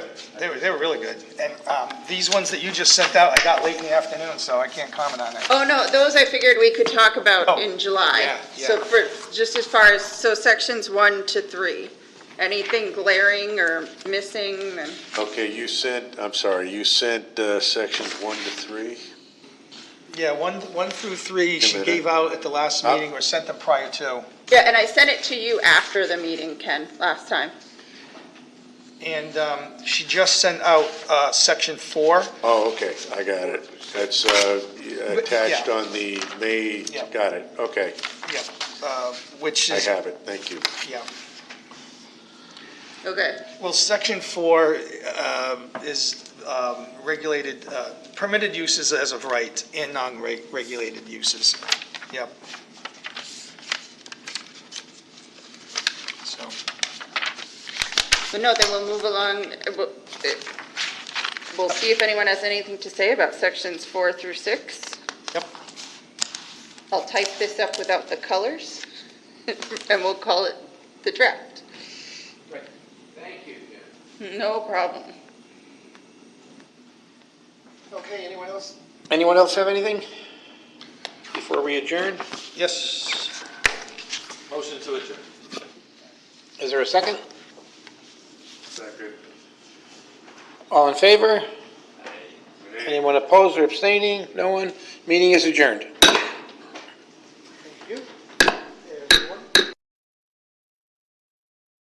Take it back a second because it's not that complicated.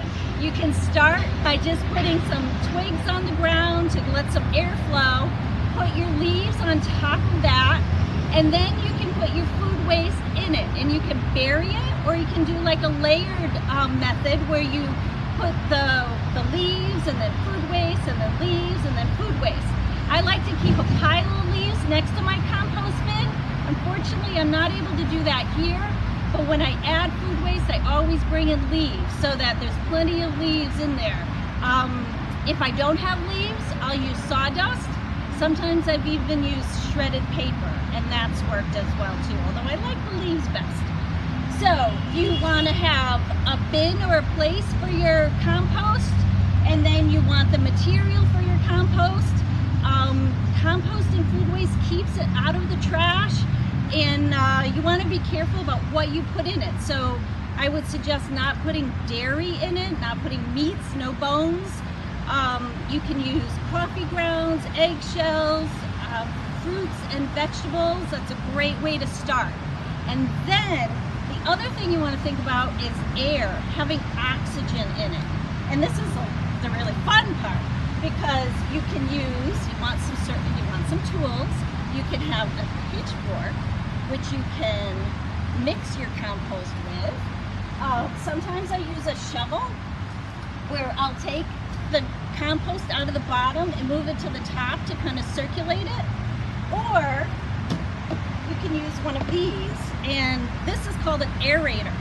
And I'll tell you, you don't need this. For years I never had one, and then just kind of on a whim I got one, and I have to say I really like it. You just stick it in, it down, you twist it and pull it up. And I'm not doing a great job here, but there we go. And that just gets air into your pile, and it's pretty fun to do. So I have to say I kind of like these, but it's not necessary. You also want to have a bucket for your kitchen to put your food scraps in. So I set this on top of my counter, and I put my vegetable peels, my banana peels, my apple cores, my coffee grounds, all in here. And then I can just dump it into the compost, and then I add my leaves, or I bury it in the leaves. The other thing you want to think about is moisture. So the compost should be like a wrung out sponge. And I have to say I don't really do a great job of this, because again, the location of this isn't near water. So I have to physically drag out water to keep it wet. But it's okay. That's the thing about composting, is you do it the way you can do it, and compost will eventually happen. Now for me, it might take a little longer. If you're putting your compost out in your backyard, try to put it near the hose so you can easily spray it down and keep it wet and moist, especially during the summer months. And that'll help the compost faster. So you want oxygen, you want moisture, you want a few tools, you want a good space or a bin to put your compost in, and really that's it. And then after, you can be, depending on how much you work at it, it can be a few months or it can be over a year. You can end up with some black gold that you can use in your garden. Now here, mine isn't quite ready yet, but when it's ready, I can dig it out of there, and that's how we would get it. So composting is easy, composting is fun. It's a great way to reduce waste and help our environment. So I really hope you think about composting. Now today, we are not at a park. We are actually at City Hall. We had a tropical storm this week, and I haven't been able to get out of the office. So I wanted to show you, this is our front lawn of City Hall. And it's actually kind of a nice spot to have lunch if you're down in this area. It is right by Route 9, so you do hear the cars again, and the river is on the other side of Route 9. Now, City Hall, it's August 2020, we're in the midst of the pandemic. City Hall just opened for the public. We have been here for several weeks, and we just opened it to the public. So if you come down here, wear a mask, and you come in the entrance by the council chamber. It's best to call the office you're going to ahead of time to make an appointment, and then they'll have you go right up to the front desk, they'll have you on the list, and then you can walk down to the office where you have your appointment with. We also have accommodations up on our patio for outdoor meetings, so if for some reason you can't wear a mask, we can meet out there. They have tables and a canopy, and business can be conducted there. So City Hall is open. You're welcome to come visit us, and we really hope that you start composting at home. So thanks for watching, because recycling, it's a walk in the park.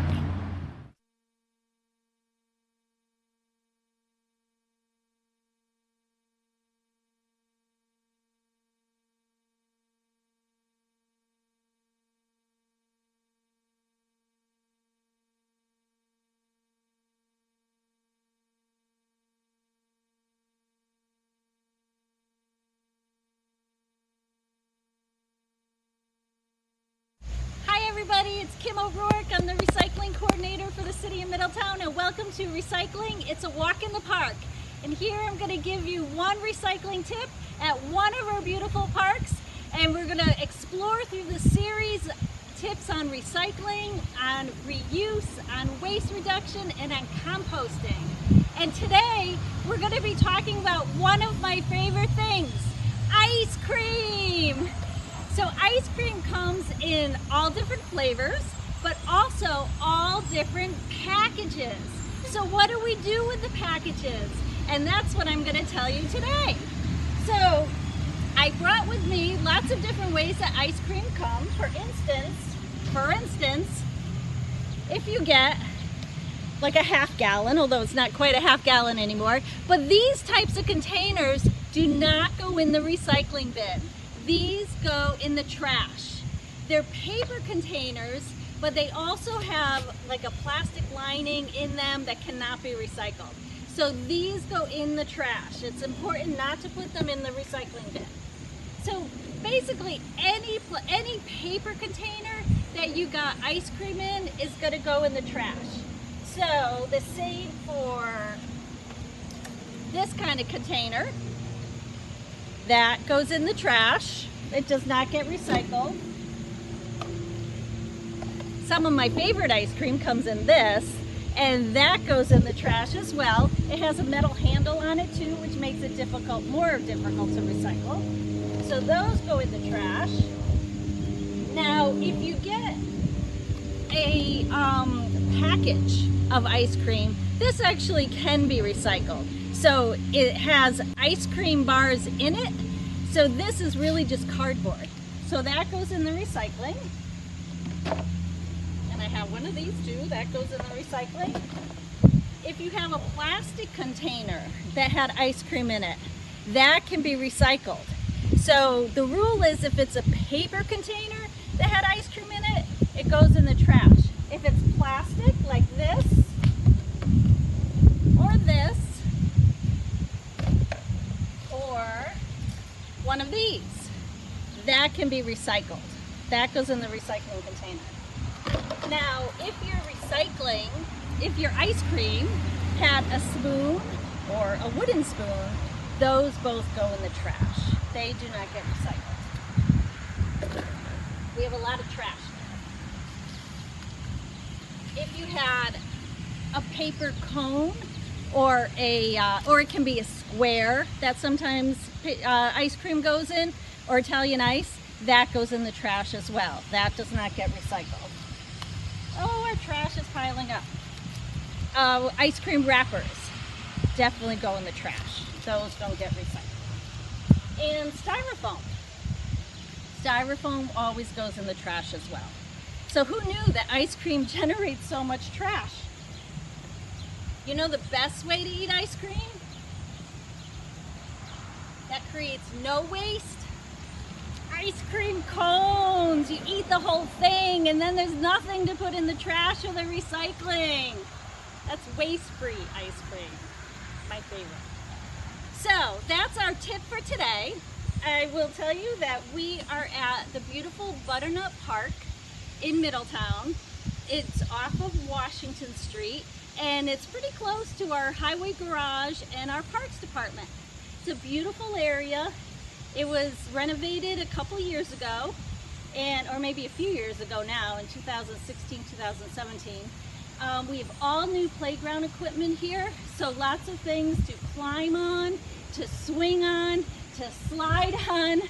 all kinds of fun stuff to do. We have picnic areas, we have trash and recycling bins, and then there's also an area that looks out over the pond, and you can picnic there and watch the ducks and the geese go by. So it's a peaceful area, but also a fun area. Now we are in the midst of a pandemic. It's August 2020. So if you come to the park, make sure you are careful and bring sanitizer, and you try to stay socially distant from people, because we are outside, but still you don't want to get too close to stay safe. And but the playgrounds and the parks are open, so please come down and enjoy the fresh air and enjoy our beautiful park. So thanks for watching. Recycling, it's a walk in the park, and we'll see you next time.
Hi everybody, I'm Kim O'Rourke. I'm the recycling coordinator for the city of Middletown.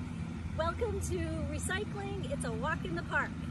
I'm going to be giving you one tip in one of our beautiful Middletown parks and teach you all about recycling and reducing and reusing, and we'll even talk a little bit about composting.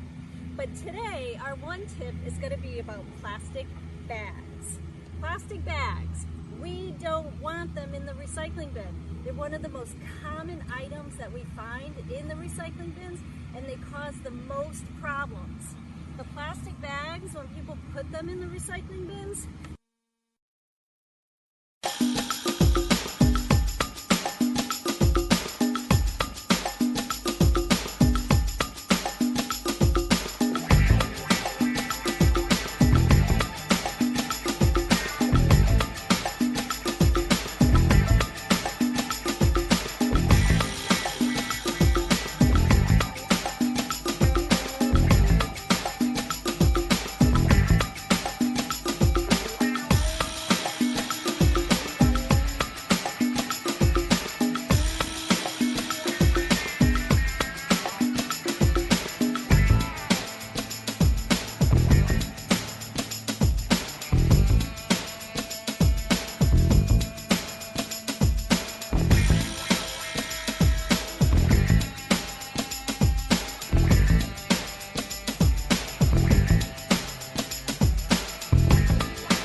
I'm trying to get my thing together. Just because of you, baby, please try to understand. My turn at love, you gave it back again. And I believe it's all that I can do to give you the best of me. At first you came and cast my way. I took a bite. Now I don't know if what I'm doing's right. So please come back and let's start over again, baby. Out of the showers, out of the rain, out of the showers, ain't never gonna be the same. Out of the showers, out of the rain, with the fine hours in this house of love. You and me, baby. 'Cause in this house of love you find protection. Never in a day where you be neglected. Baby, come on in. Hey girl, come out of the rain. Love again. You ain't never gonna come out of the rain. Baby, come on in. Oh yeah, come out of the rain. With the fine hours in this house of love. Now ever since the first day we were talking, everything that came up clear was so involving. And baby, every day we see it, love her chances. Take me on and come to me, I can manage. 'Cause everybody knows true love is power. And everybody saying, come out of the showers. Wanna tell you one thing, that she won't love me. I tell you that she want me. I'm giving her loving, she giving it back to me. She got everything, thing that I need. I'm giving her loving, tell you she's giving it back. Out of the showers, hey girl, come out of the rain. Out of the showers, ain't never gonna be the same. Out of the showers, hey girl, come out of the rain. With the fine hours in this house of love. Out of the showers, hey girl, come out of the rain. Out of the showers, ain't never gonna be the same. Out of the shower, baby, hey girl, come out of the rain. Live forever in this house of love. Now ever since the first day we were talking, everything that came up to kill so involving. And baby, every day we see lovers chances. Take me on and come to me, I can manage.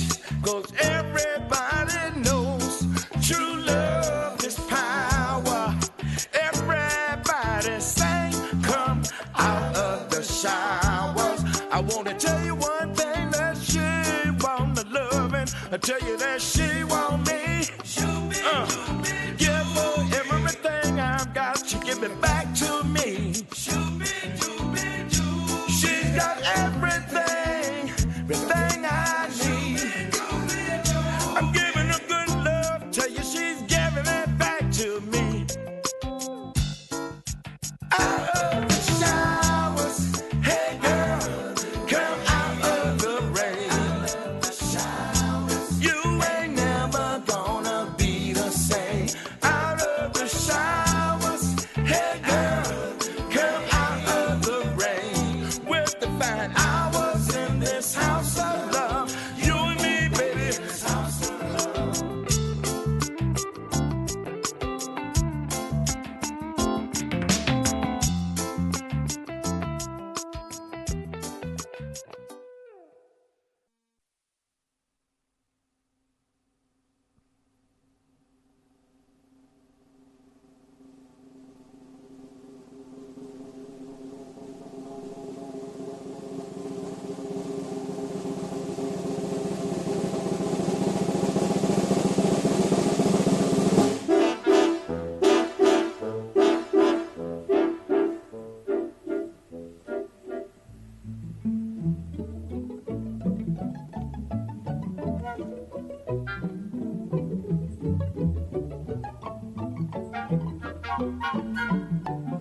days will never be forgotten. A lovely place called Middletown. I know I'll always remember the warmth of its sound. Lingers so long, no other can be found. If you've been there, I will make a bet. The lovely times you won't forget. The chimes that are played echo through time, uncountable by days. The city park you'll have to see, and Harbor Park's a place to be. Oh yes, Middletown's remembered. I seem to often feel it near somehow.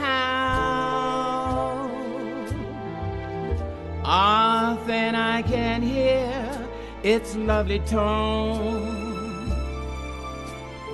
And City Hall has a beauty, such a beauty on its own.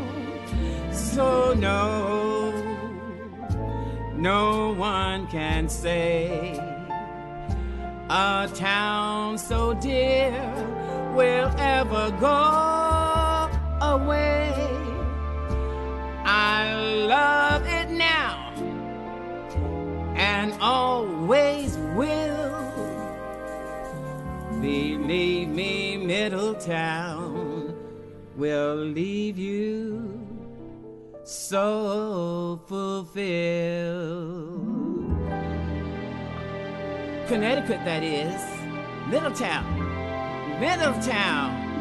Middletown, Connecticut.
cocktail parties and landscape vistas of rarefied air.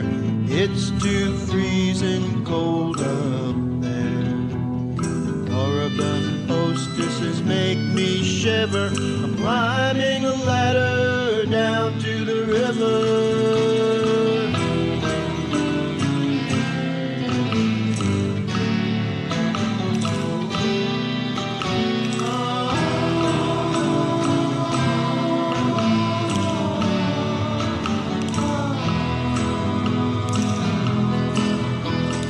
Ripple current, ocean bound.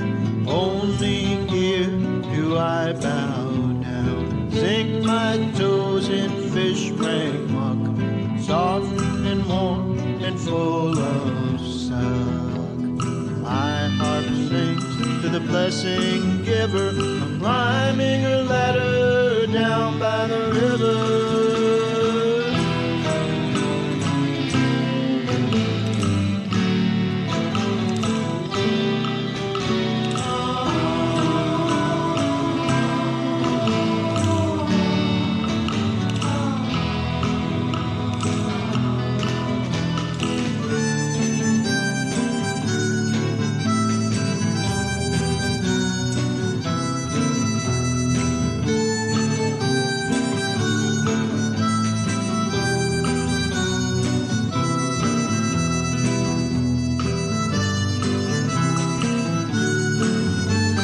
Climbing a ladder down to the river.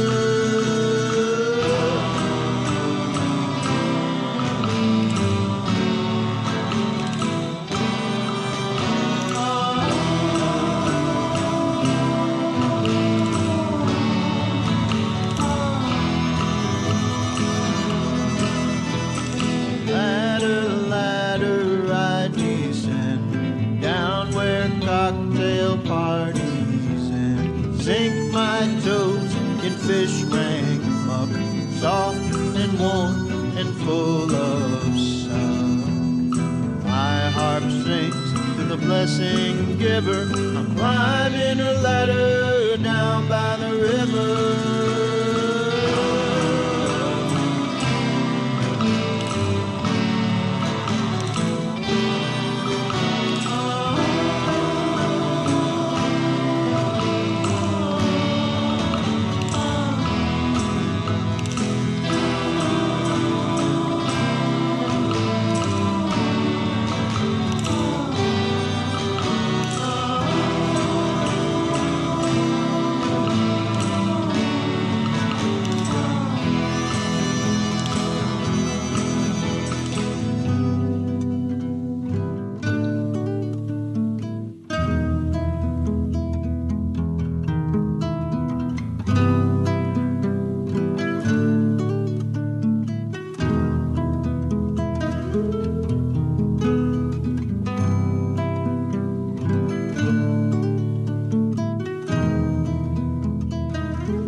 Feel your wheels on the road and your hands on the wheel.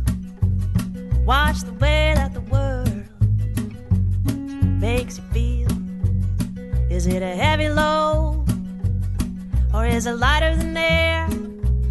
Feel your wheels on the road. It'll take you somewhere. It'll take you somewhere. It'll bring you right there. Into the middle, and a still small voice says I am what I am. I am right here and I am with you. Starlight, honey, and we're gonna shine. Keep it in mind. Feel your feet on the ground in the crunch of the snow. You know your boots make a sound. Wherever you go is as sweet as a whistle, or sad like a song. Feel your boots on the ground, and you won't step wrong, and you won't step wrong, and it won't take long.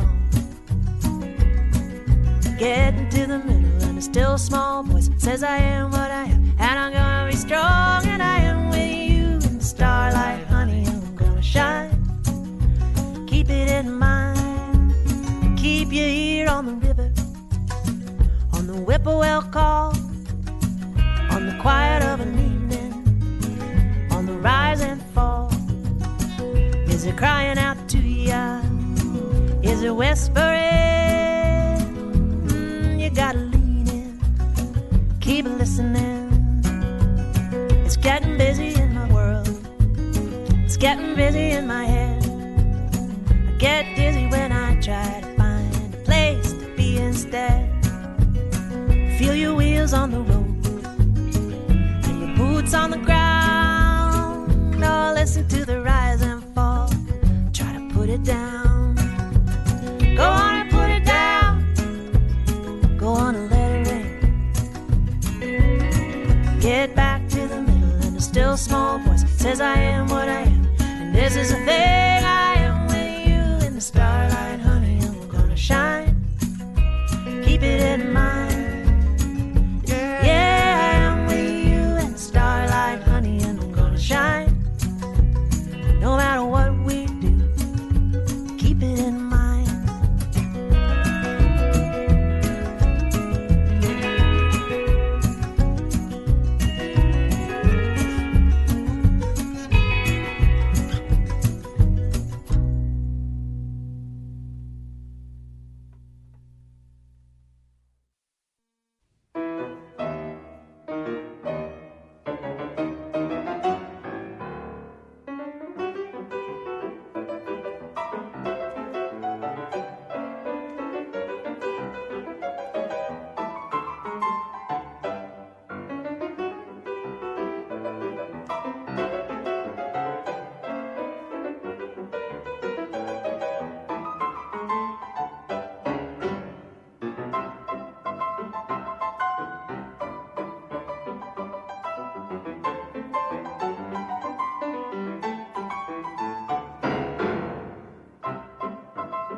Just because of you, I'm splitting with the past. I'm trying to get my thing together. Just because of you, baby, please try to understand. My turn at love, you gave it back again. And I believe it's all that I can do to give you the best of me.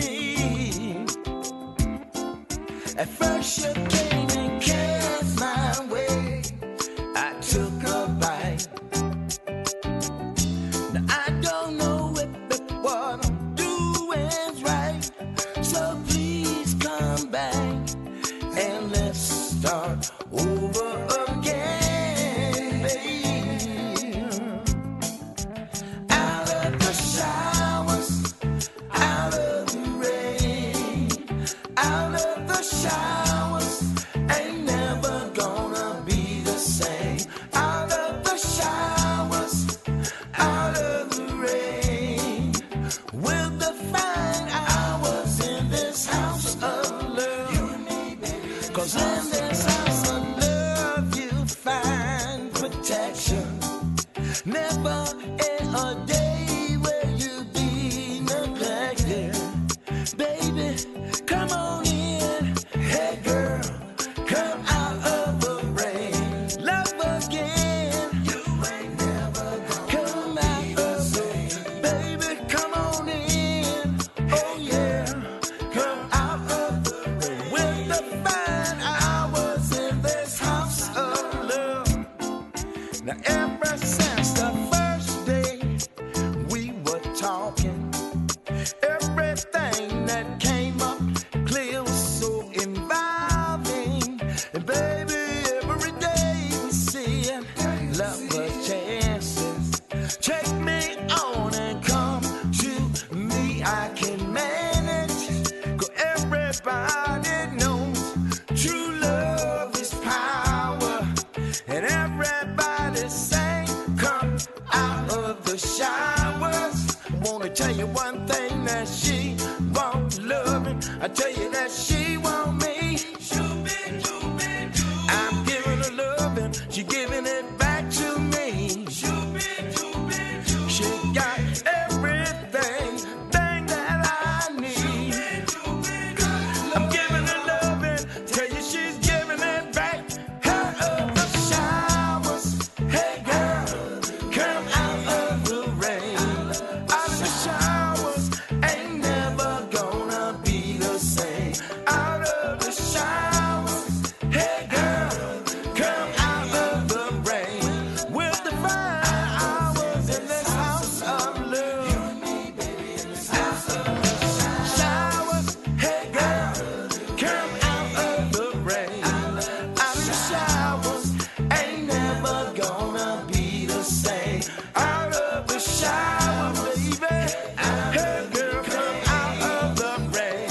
Live forever in this house of love. You and me, baby. Now ever since the first day we were talking, everything that came up to kill so involving.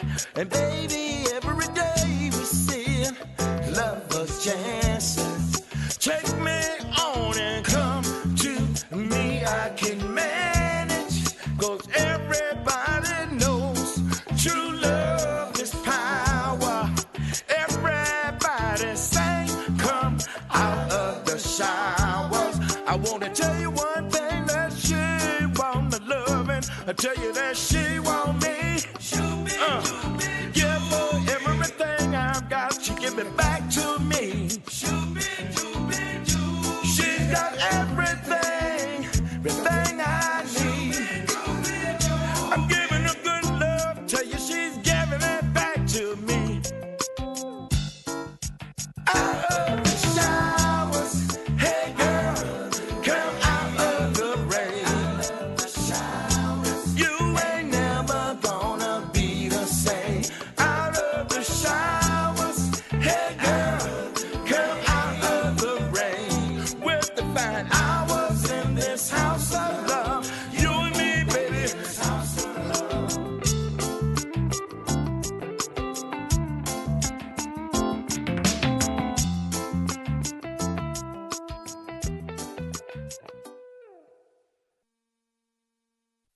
Whoa.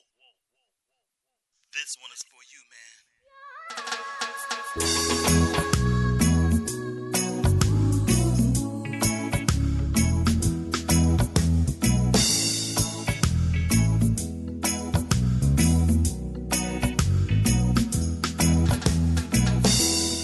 When was the last time you wrote him a letter?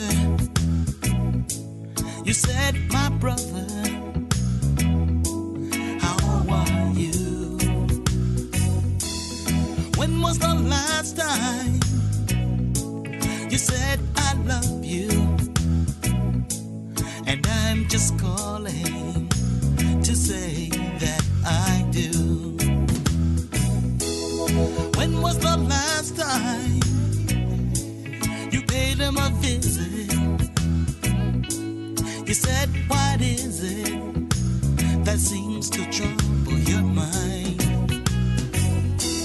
And when was the last time you had no reason, no special season. You were just being kind. Today you may be with us, tomorrow might not be yours. The future is promised to none of us, no matter how young or old. Always remember, here there's no forever, and to love each other is the best gift to mankind. When was the last time you said, brother, don't worry, I'll come in a hurry, call me anytime? And when was the last time you said, sister, I'm sorry, brother, I'm sorry, it will be alright? Do you honor your father and mother? Love thy neighbor as you love thyself. Are you ready to face your creator, to answer for yourself? Always remember, here there's no forever, and to love each other is the best gift to mankind.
Well, why did you leave me? Well, why did you have to go? Oh yes you knew that it would hurt me so. I'm all alone, I have nobody to call my own.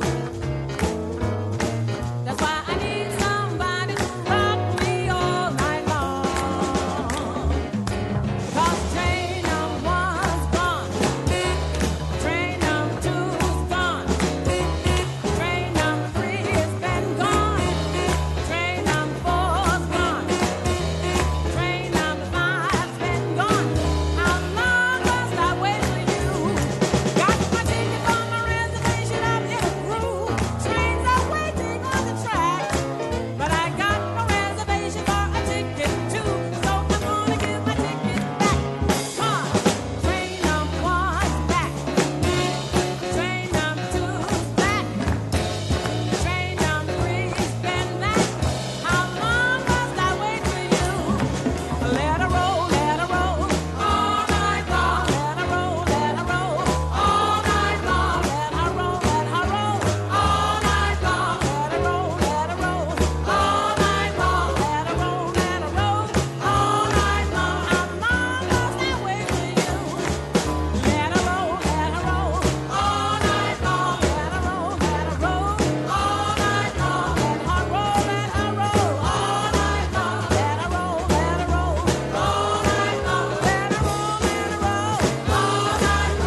Well, there's a lady in town who saved my life at least 1,000 times. I don't even know her name, but that just goes to show you the way that I am. She's not a doctor or a lawyer, a priest or a nun, but to me she's divine. She steps out into the road. I think it's no big deal. The way she lightens your load, the way she stops those wheels. She's the Main Street Middletown crossing guard. She's the Main Street Middletown crossing guard. She's a hero of mine. I thank her every time if she ever left this town. The cars would cut us down. She's a Main Street Middletown crossing guard. Makes me proud to call Middletown my own backyard. The Main Street Middletown crossing guard.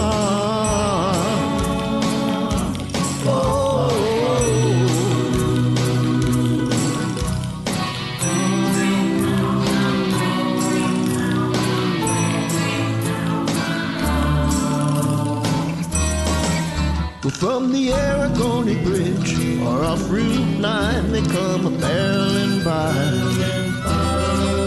They don't want to stop for nothing. They're all caught up in their own little world. But my brave brunette, she shuts them down and does it all with a smile. She's just a local girl. She loves her own hometown. She lets her flag unfurl. She spreads the love around. She's a Main Street Middletown crossing guard. She's a Main Street Middletown crossing guard. She's a hero of mine. I thank her every time she ever leaves this town. The cars will cut us down. She's the Main Street Middletown crossing guard. Makes me proud to call Middletown my own backyard. The Main Street Middletown crossing guard.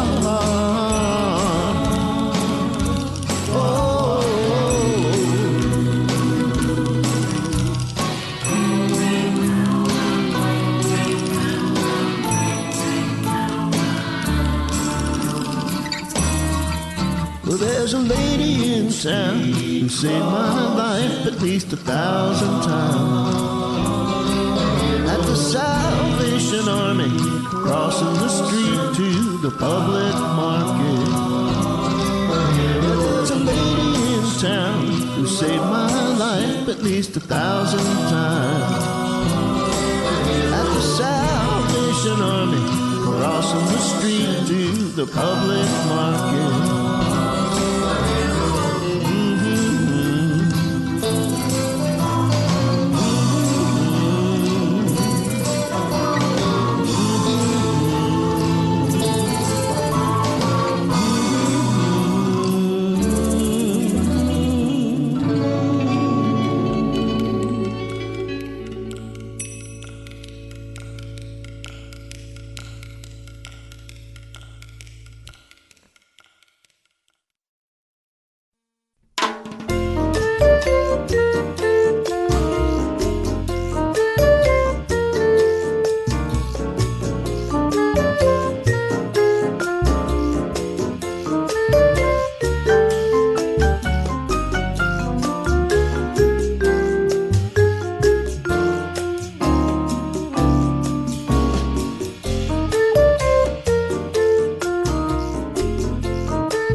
Glass half empty, glass half full. Depends on the day, depends on the fool who is asking, and the fool who replies, you gotta drink it up anyway. Does it really matter what you say? Raise your cup to another day.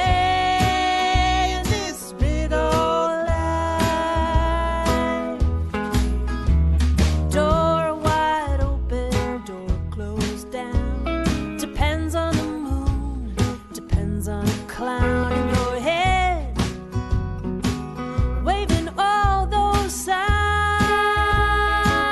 to skip the wherefores and shouldn't we. Head straight for the exit, please. Step onto the path you made in this big old life. Sun comes up, sun goes down on every small forgotten town, shining on every soul, spilling light in every dark hole. There ain't a thing you gotta do to let that sun shine down on you. Step right into this big old life.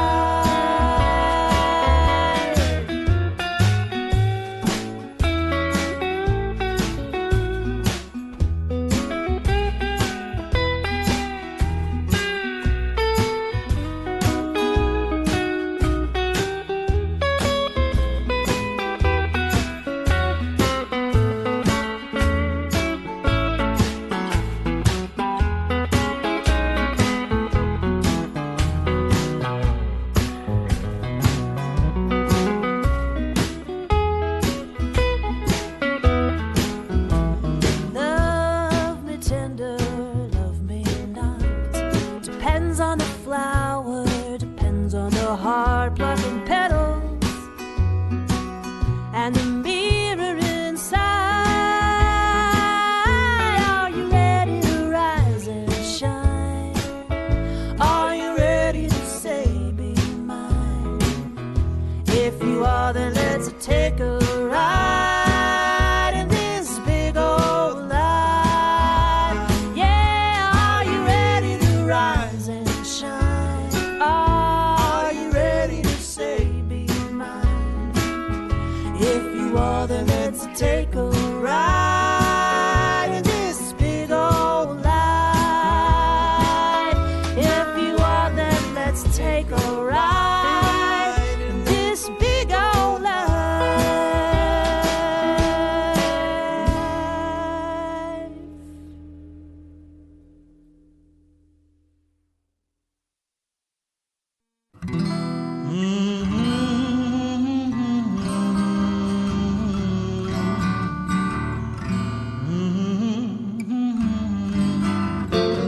The rich folk wonder where the money went, and Section 8'll help you make your rent, and the soup kitchen is heaven sent. Oh, when you're hungry and the dough's all spent, this end of town looks so pretty at sundown. The lovely women like Takesha all around. Mr. Yambo's rice and beans are golden brown. You're in the heart of Middletown, where the river runs to the sound.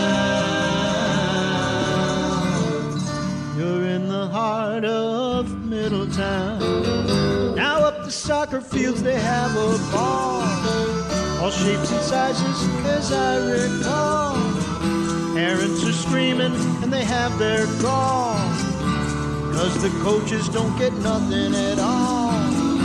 The carnival always brings bad weather, but at least it gets the kids together.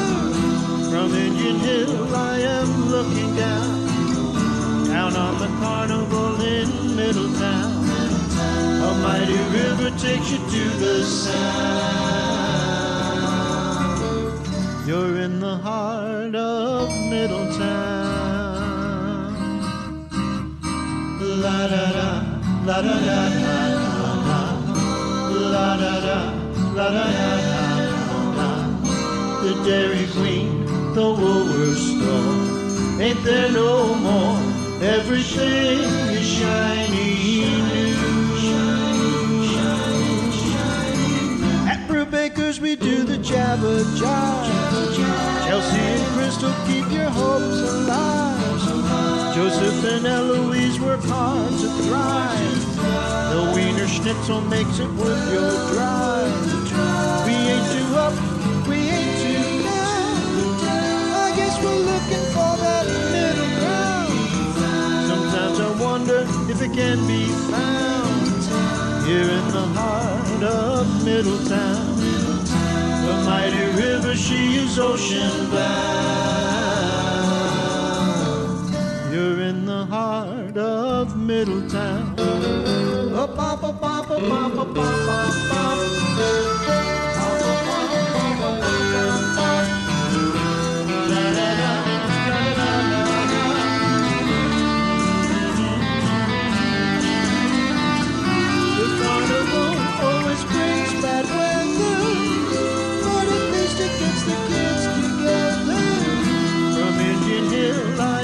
Looking down into the heart of Middletown, where the river runs just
I'm trying to get my thing together.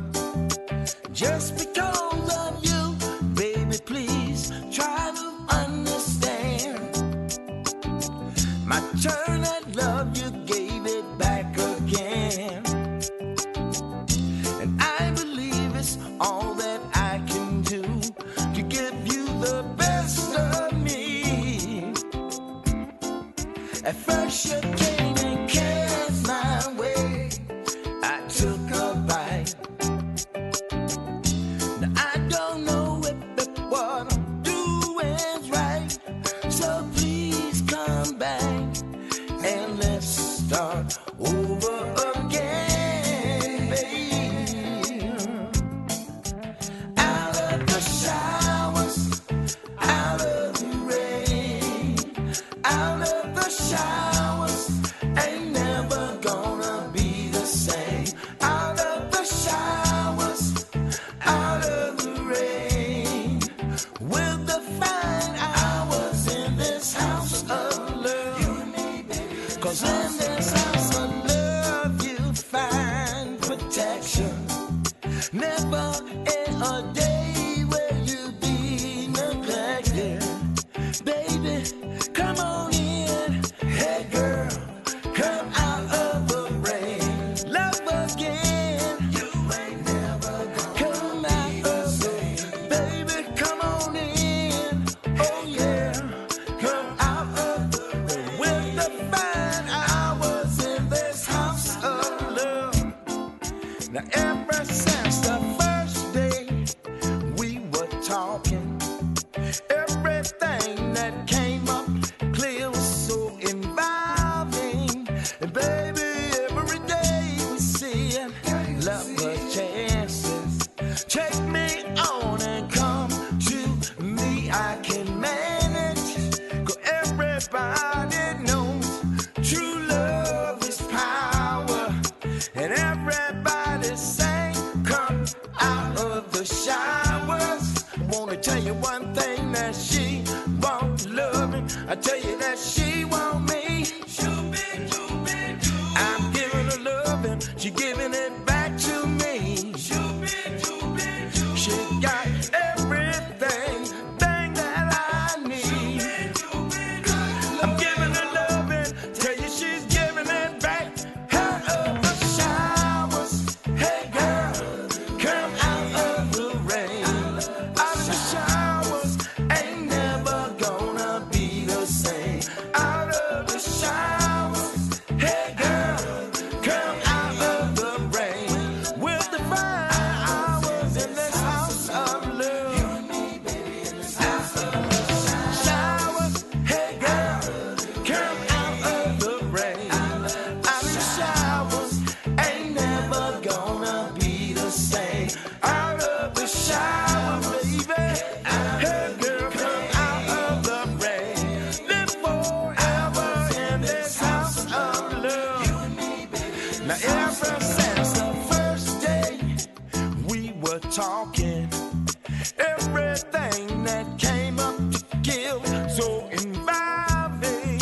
And baby, every day we see love us chances. Take me on and come to me, I can manage. 'Cause everybody knows true love is power.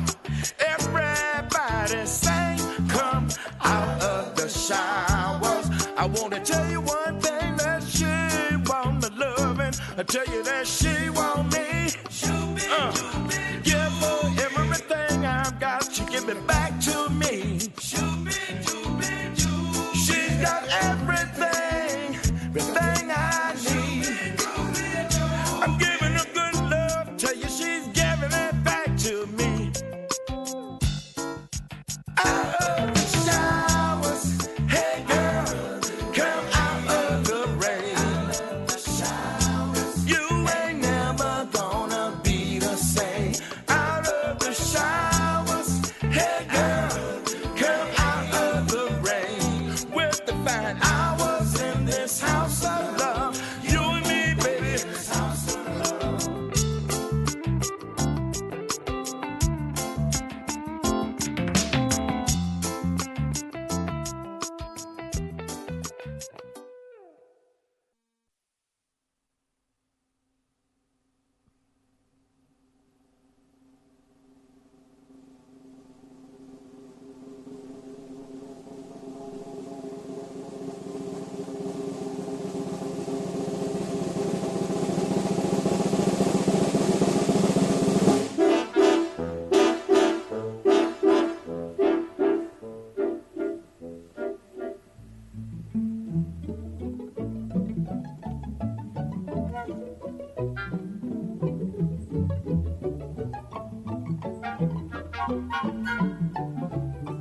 place will never be forgotten.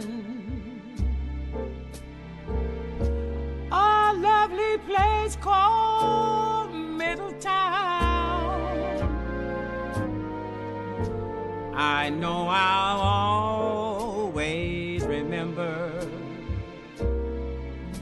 the warmth of its sound. Lingers so long, no other can be found. If you've been there, I will make a bet. The lovely times you won't forget.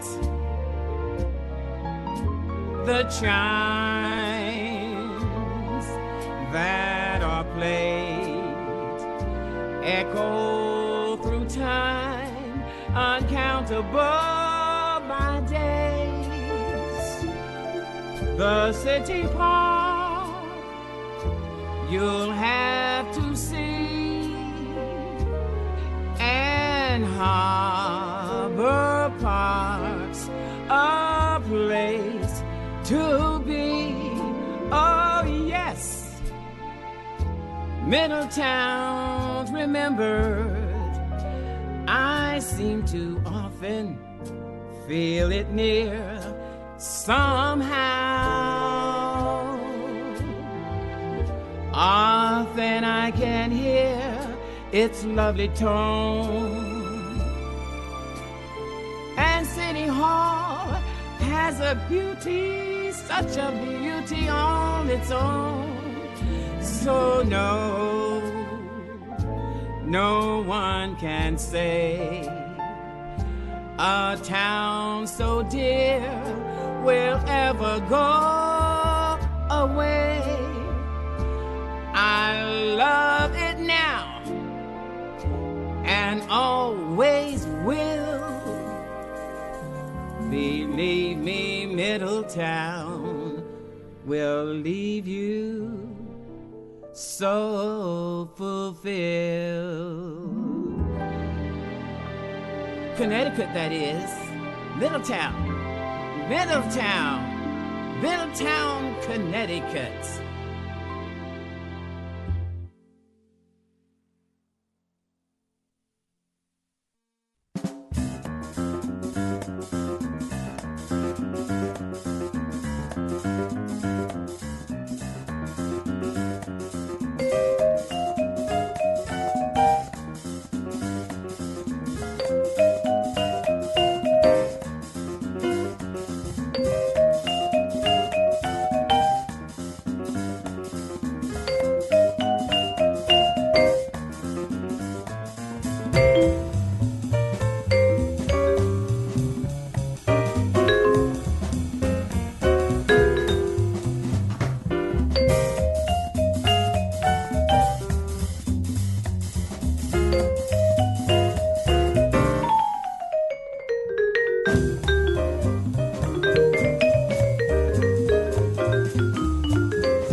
cocktail parties and landscape vistas of rarefied air.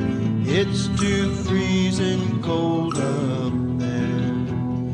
Moribund hostesses make me shiver. I'm climbing a ladder down to the river.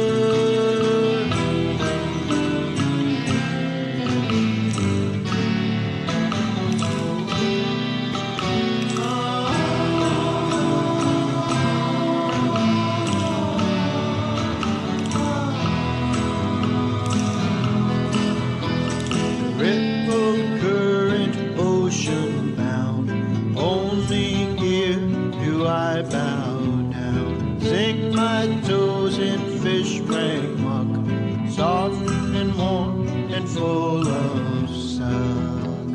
My harp sings to the blessing giver. I'm climbing a ladder down by the river.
Fish rank muck, soft and warm and full of suck.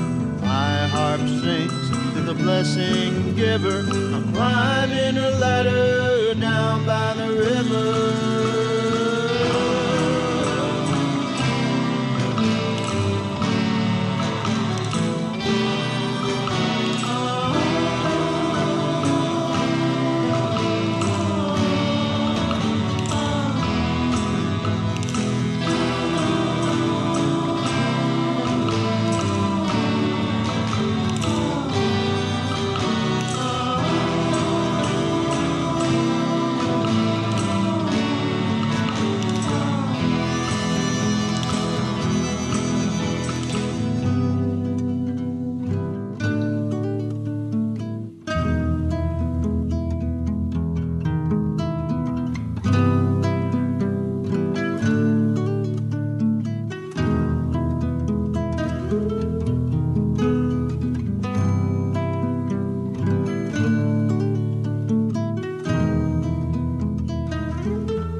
Feel your wheels on the road and your hands on the wheel.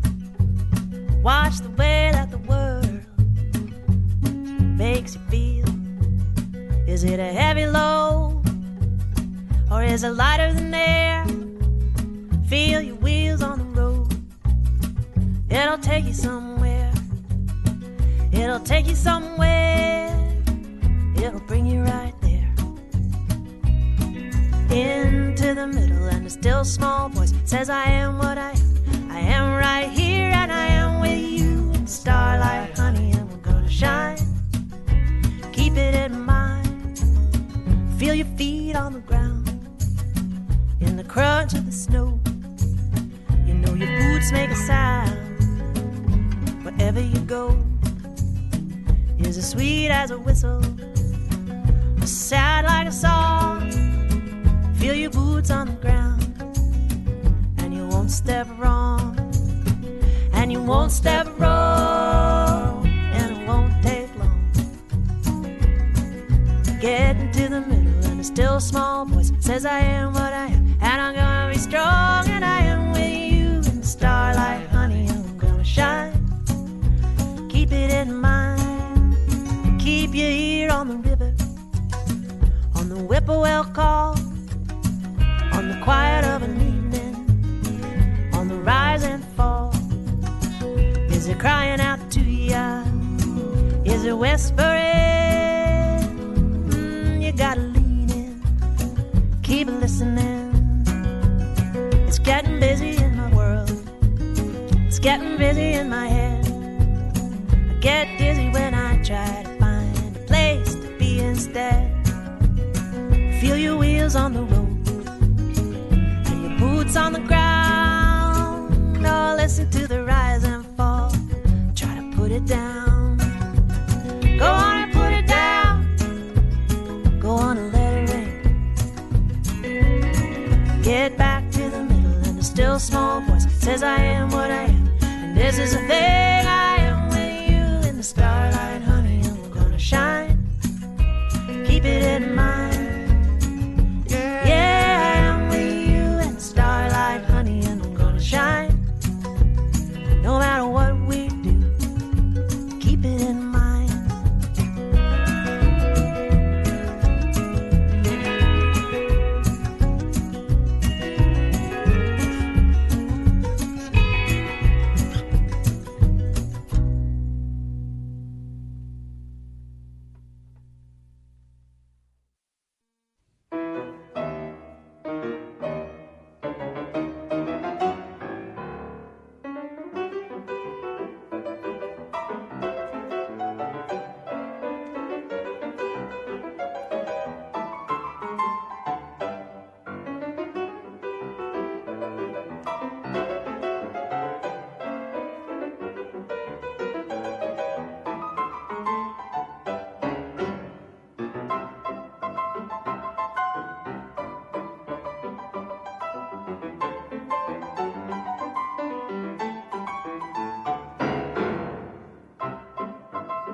Just because of you, I'm splitting with the past. I'm trying to get my thing together. Just because of you, baby, please try to understand. My turn at love, you gave it back again. And I believe it's all that I can do to get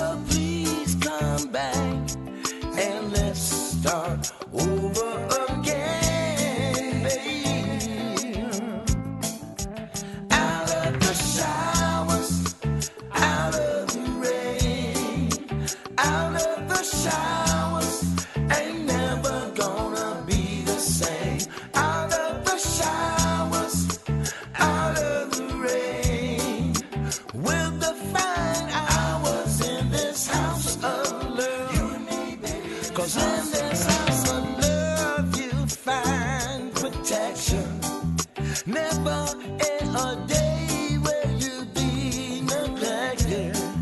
Baby, come on in. Hey girl, come out of the rain. Love again. You ain't never gonna come out of the rain. Baby, come on in.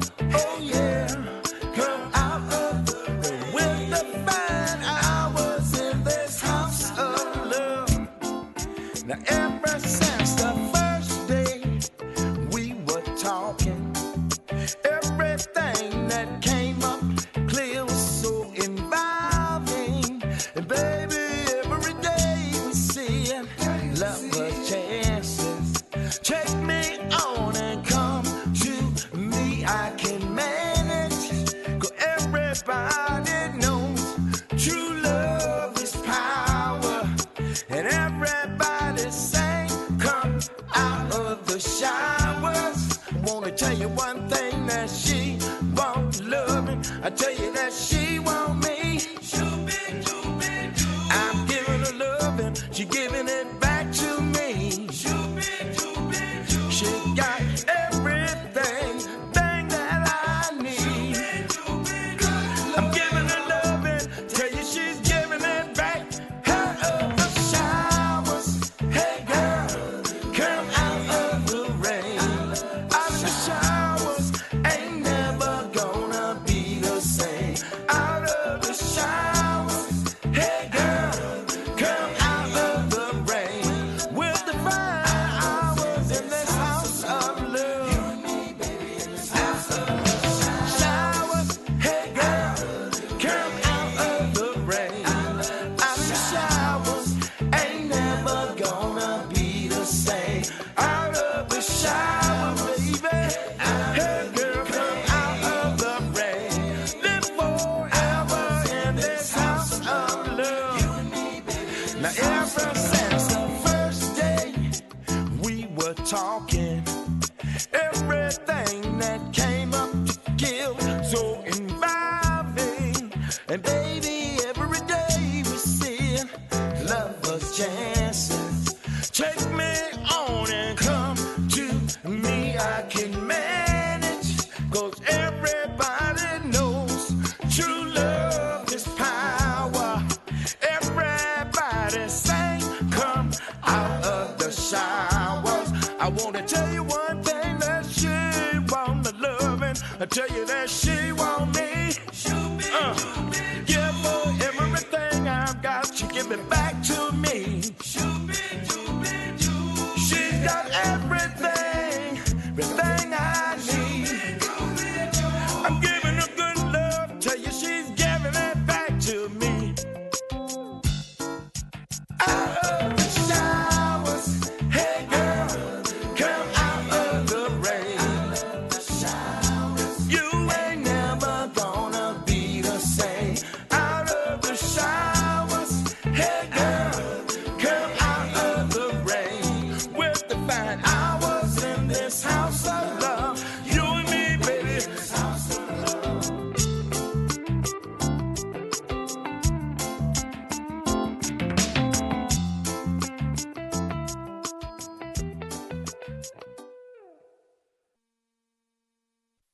Whoa.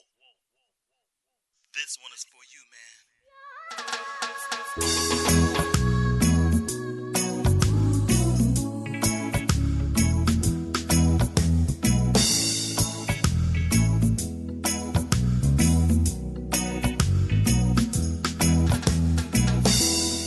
When was the last time you wrote him a letter? You said, my brother, how are you? When was the last time you said, I love you? And I'm just calling to say that I do. When was the last time you paid him a visit? You said, what is it that seems to trouble your mind? And when was the last time you had no reason your special season. You were just being kind. Today you may be with us, tomorrow might not be yours. The future is promised to none of us, no matter how young or old. Always remember, here there's no forever, and to love each other is the best gift to mankind. When was the last time you said, brother, don't worry, I'll come in a hurry, call me anytime? And when was the last time you said, sister, I'm sorry, brother, I'm sorry, it will be alright? Do you honor your father and mother? Love thy neighbor as you love thyself. Are you ready to face your creator, to answer for yourself? Always remember, here there's no forever, and to love each other is the best gift to mankind.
Well, why did you leave me? Well, why did you have to go? Oh yes you knew that it would hurt me so. I'm all alone, I have nobody to call my own. That's why I need somebody to rock me all night long. 'Cause train number one's gone, train number two's gone, train number three has been gone, train number four's gone, train number five's been gone. How long must I wait for you?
there's a lady in town who saved my life at least 1,000 times. I don't even know her name, but that just goes to show you the way that I am. She's not a doctor or a lawyer, a priest or a nun, but to me she's divine. She steps out into the road. You think it's no big deal, the way she lightens your load, the way she stops those wheels. She's the Main Street Middletown crossing guard. She's the Main Street Middletown crossing guard. She's a hero of mine. I thank her every time if she ever left this town. Because we cut us down. She's a Main Street Middletown crossing guard. Makes me proud to call Middletown my own backyard. The Main Street Middletown crossing guard.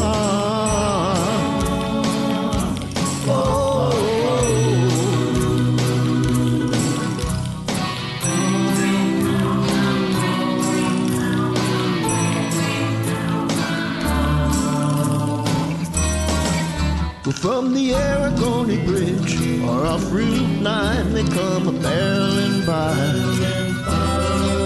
They don't want to stop for nothing. They're all caught up in their own little world. But my brave brunette, she shuts them down and does it all with a smile. She's just a local girl. She loves her old hometown. She lets her flag unfurl. She spreads the love around. She's a Main Street Middletown crossing guard.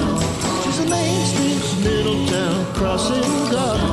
She's a hero of mine. I thank her every time she ever leaves this town. Because she cut us down. She's the Main Street Middletown crossing guard. Makes me proud to call Middletown my own backyard. The Main Street Middletown crossing guard.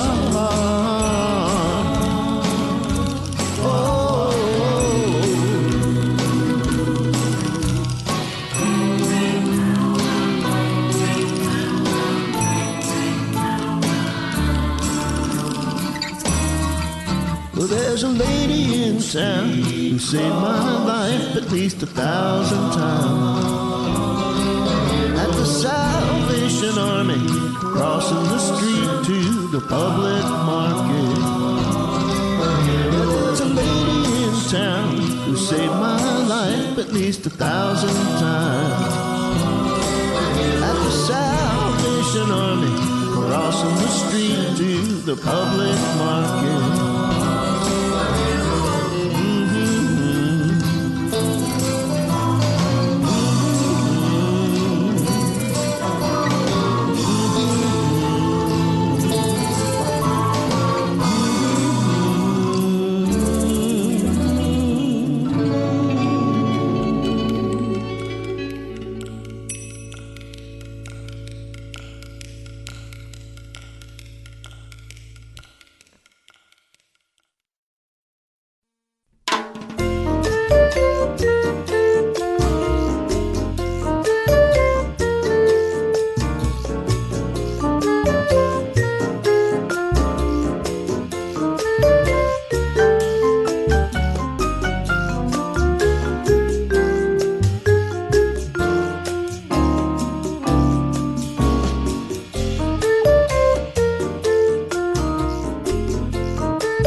another day in this big old life. Door wide open, door closed down. Depends on the moon, depends on the clown in your head, waving all those signs to skip the wherefores and shouldn't we. Head straight for the exit, please. Step onto the path you made in this big old life. Sun comes up, sun goes down on every small forgotten town, shining on every soul, spilling light in every dark hole. There ain't a thing you gotta do to let that sun shine down on you. Step right into this big old life.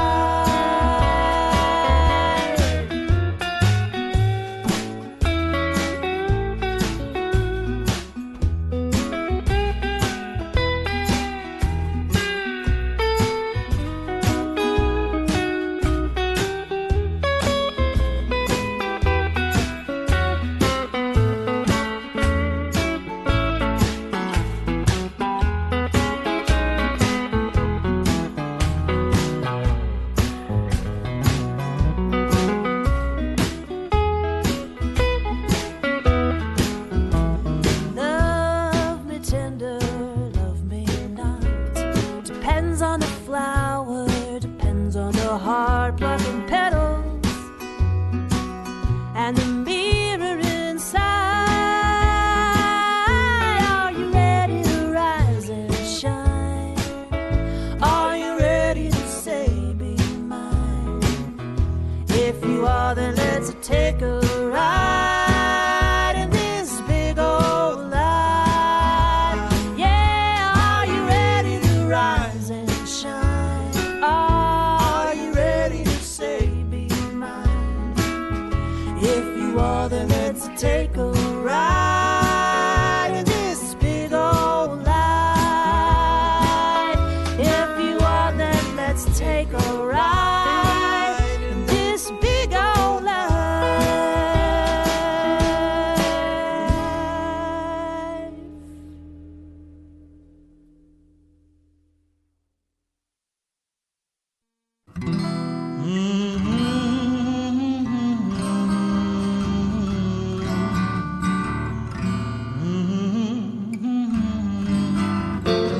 The rich folk wonder where the money went, and Section 8'll help you make your rent. And the soup kitchen is heaven sent. Oh, when you're hungry and the dough's all spent. This end of town looks so pretty at sundown. The lovely women like Takesha all around. Mr. Yambo's rice and beans are golden brown. You're in the heart of Middletown, where the river runs to the sound. You're in the heart of Middletown. Now up the soccer fields they have a ball, all shapes and sizes as I recall. Parents are screaming and they have their gall, 'cause the coaches don't get nothing at all. The carnival always brings bad weather, but at least it gets the kids together. From Indian Hill I am looking down on the carnival in Middletown. A mighty river takes you to the sound. You're in the heart of Middletown. La da da, la da da da, la da da, la da da. The Dairy Queen, the Woolworth store, ain't there no more.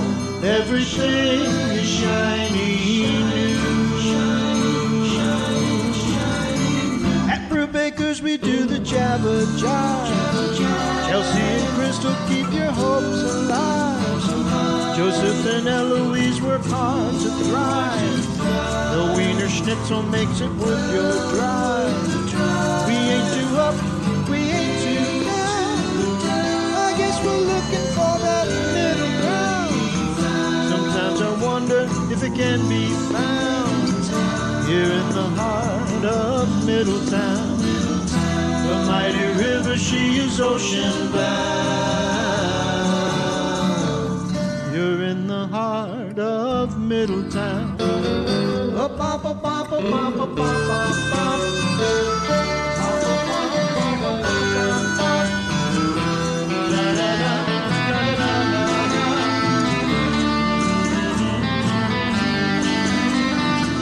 The carnival always brings bad weather, but at least it gets the kids together.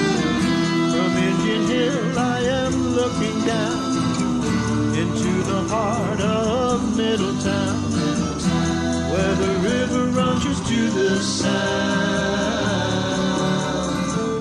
You're in the heart of Middletown.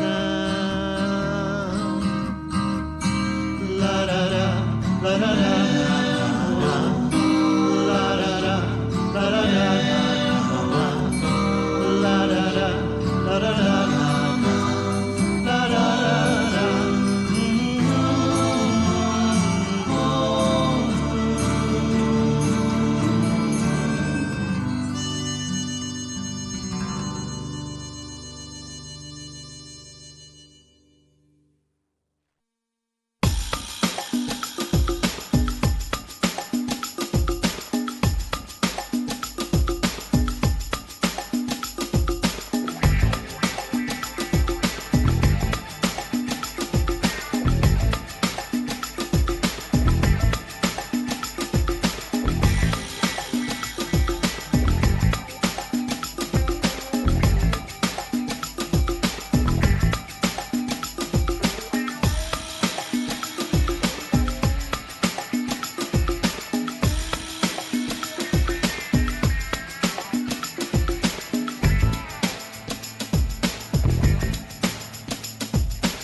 Just because of you, I'm splitting with the past. I'm trying to get my thing together. Just because of you, baby, please try to understand. My turn at love, you gave it back again. And I believe it's all that I can do to give you the best of me. At first you came and cast my way. I took a bite. Now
Now ever since the first day we were talking, everything that came up clear was so involving.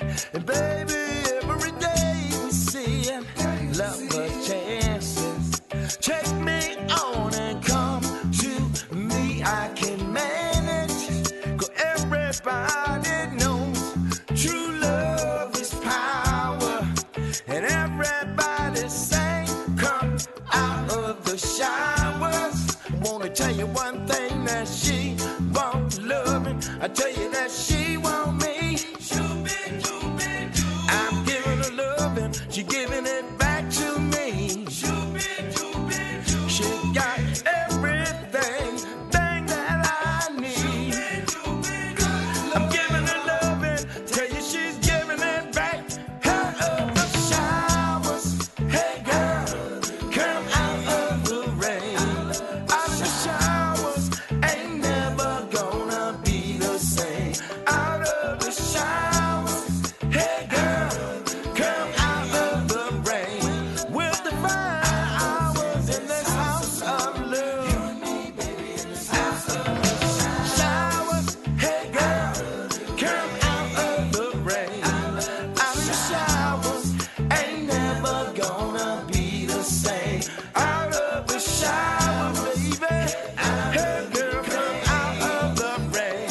Live forever in this house of love. You and me, baby. Now ever since the first day we were talking, everything that came up to give so involving.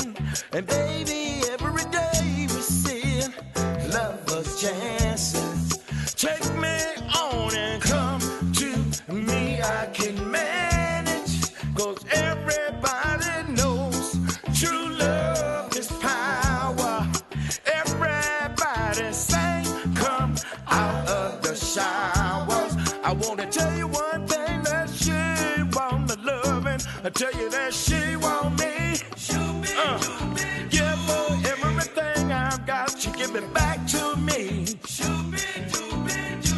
She's got everything, everything I need. I'm giving her good love, tell you she's giving it back to me. Out of the showers, hey girl, come out of the rain. You ain't never gonna be the same. Out of the showers, hey girl, come out of the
place will never be forgotten. A lovely place called Middletown. I know I'll always remember the warmth of its sound. Linger so long, no other can be found. If you've been there, I will make a bet. The lovely times you won't forget.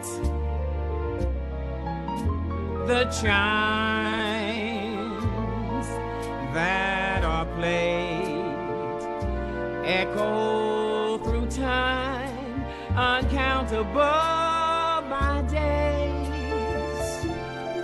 The city park you'll have to see, and harbor parks a place to be. Oh yes, Middletown's remembered. I seem to often feel it near somehow. Often I can hear its lovely tone. And City Hall has a beauty, such a beauty on its own. So no one can say a town so dear will ever go away.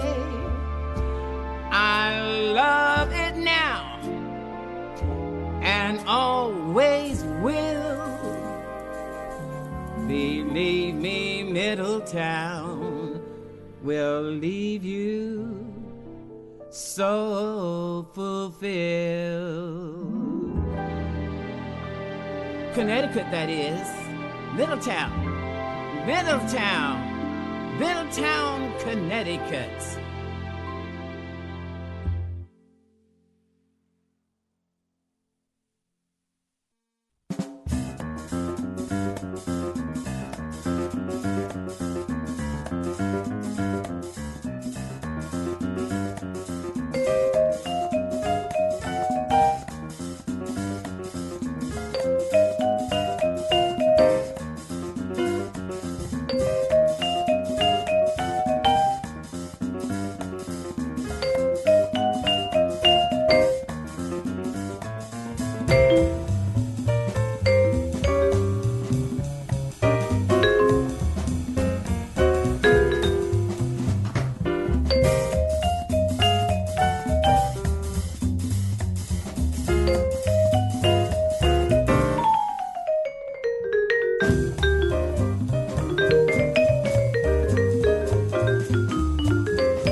cocktail parties and landscape vistas are rarefied air. It's too freezing cold up there. Urban hostesses make me shiver. I'm climbing a ladder down to the river.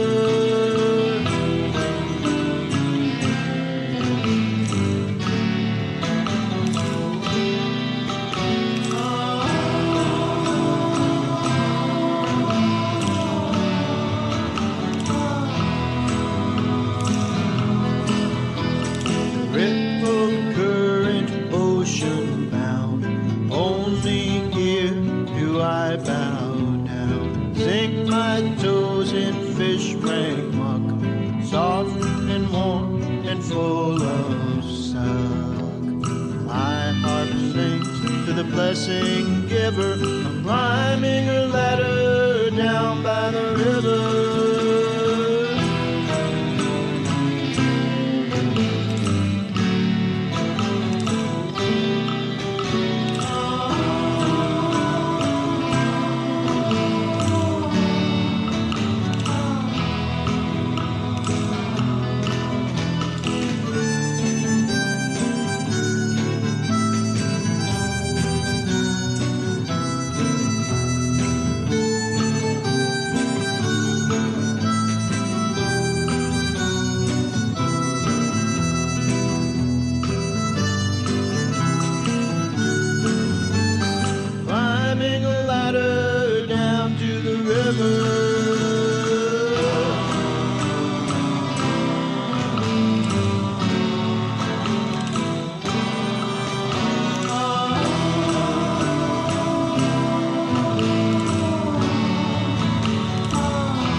Fish rang amok, soft and warm and full of suck. My harp sings to the blessing giver. I'm climbing a ladder down by the river.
Feel your wheels on the road and your hands on the wheel. Watch the way that the world makes you feel. Is it a heavy load or is it lighter than air? Feel your wheels on the road. It'll take you somewhere. It'll take you somewhere. It'll bring you right there. Into the middle, and a still small voice says I am what I am. I am right here and I am with you. Starlight, honey, and we're gonna shine. Keep it in mind. Feel your feet on the ground in the crunch of the snow. You know your boots make a sound wherever you go.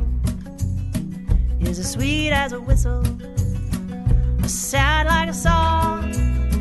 Feel your boots on the ground, and you won't step wrong, and you won't step wrong, and it won't take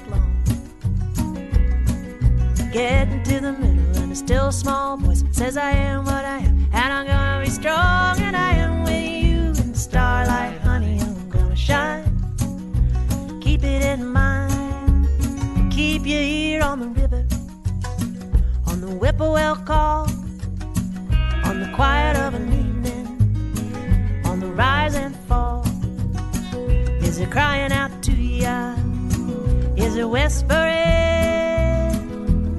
You gotta lean in, keep listening. It's getting busy in my world, it's getting busy in my head.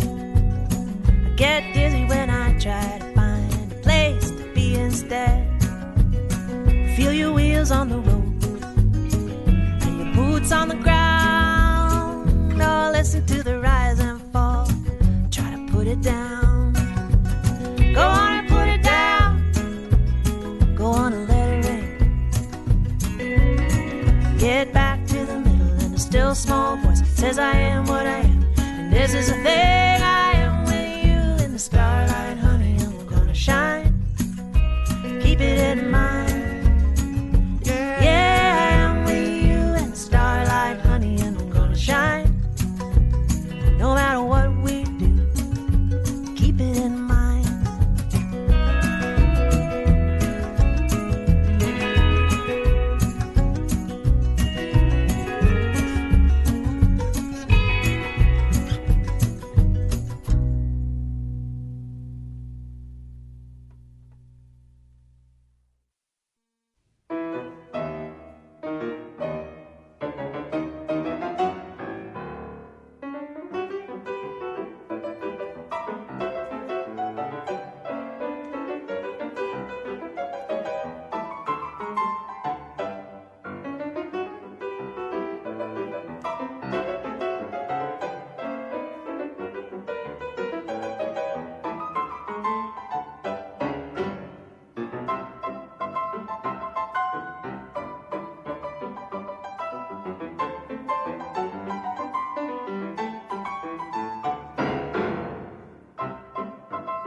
Just because of you, I'm splitting with the past.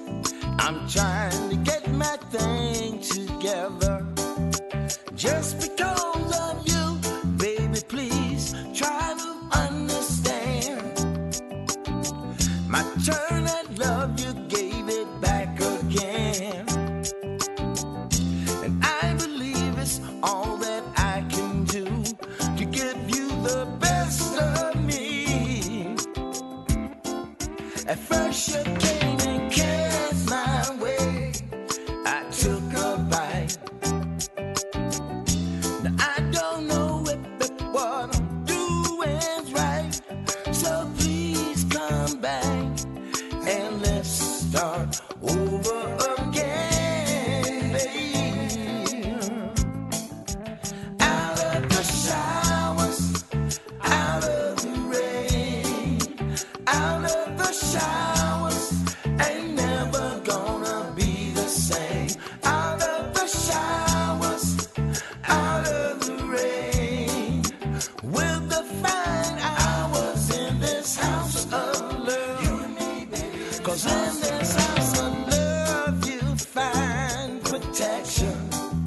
never in a day where you be neglected. Baby, come on in. Hey girl, come out of the rain. Love again. You ain't never gonna come out of the rain. Baby, come on in. Oh yeah, come out of the rain. With the fine hours in this house of love. Now ever since the first day we were talking, everything that came up clear was so involving. And baby, every day we see it, love was chances. Take me on and come to me, I can manage. 'Cause everybody knows true love is power. And everybody say, come out of the showers. Wanna tell you one thing, that she won't love me. I tell you that she want me. I'm giving her loving, she giving it back to me. She got everything, thing that I need. I'm giving her loving, tell you she's giving it back. Out of the showers, hey girl, come out of the rain. Out the showers, ain't never gonna be the same. Out of the showers, hey girl, come out of the rain. With the fine hours in this house of love. You and me, baby, in this house of love. Showers, hey girl, come out of the rain. Out the showers, ain't never gonna be the same. Out of the shower, baby, hey girl, come out of the rain. Live forever in this house of love. You and me, baby. Now ever since the first day we were talking, everything that came up to kill so involving. And baby, every day we see it, love was chances. Take me on and come to me, I can manage. 'Cause everybody knows true love is power. Everybody say, come out of the showers. I wanna tell you one thing, that she want the loving. I tell you that she want me. Yeah, for everything I've got, she give it back to me. She's got everything, everything I need. I'm giving her good love, tell you she's giving it back to me. Out of the showers, hey girl, come out of the rain. You ain't never gonna be the same. Out of the showers, hey girl, come out of the rain. With the fine hours in this house of love. You and me, baby, in this house of love.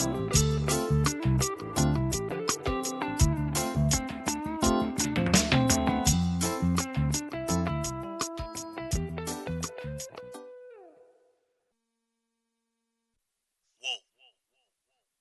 This one is for you, man.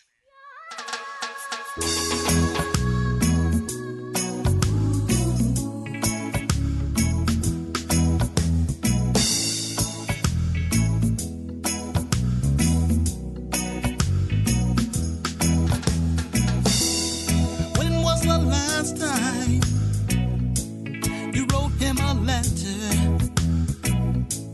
You said, my brother, how are you? When was the last time you said, I love you? And I'm just calling to say that I do. When was the last time you paid him a visit? You said, what is it that seems to trouble your mind?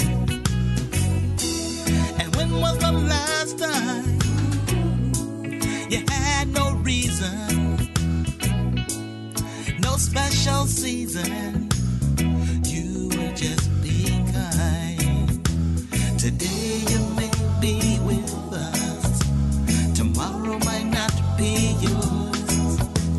The future is promised to none of us, no matter how young or old. Always remember, here there's no forever, and to love each other is the best gift to mankind. When was the last time you said, brother, don't worry, I'll come in a hurry, call me anytime? And when was the last time you said, sister, I'm sorry,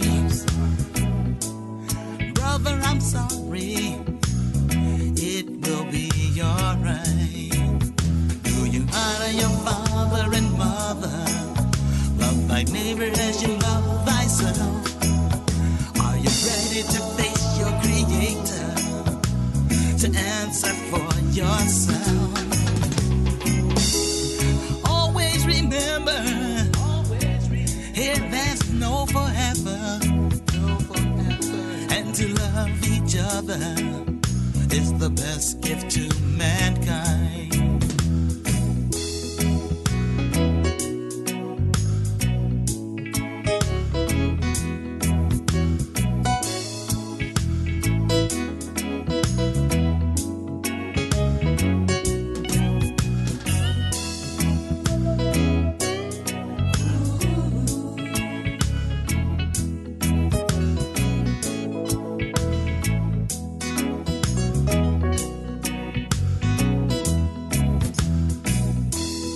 Even a flower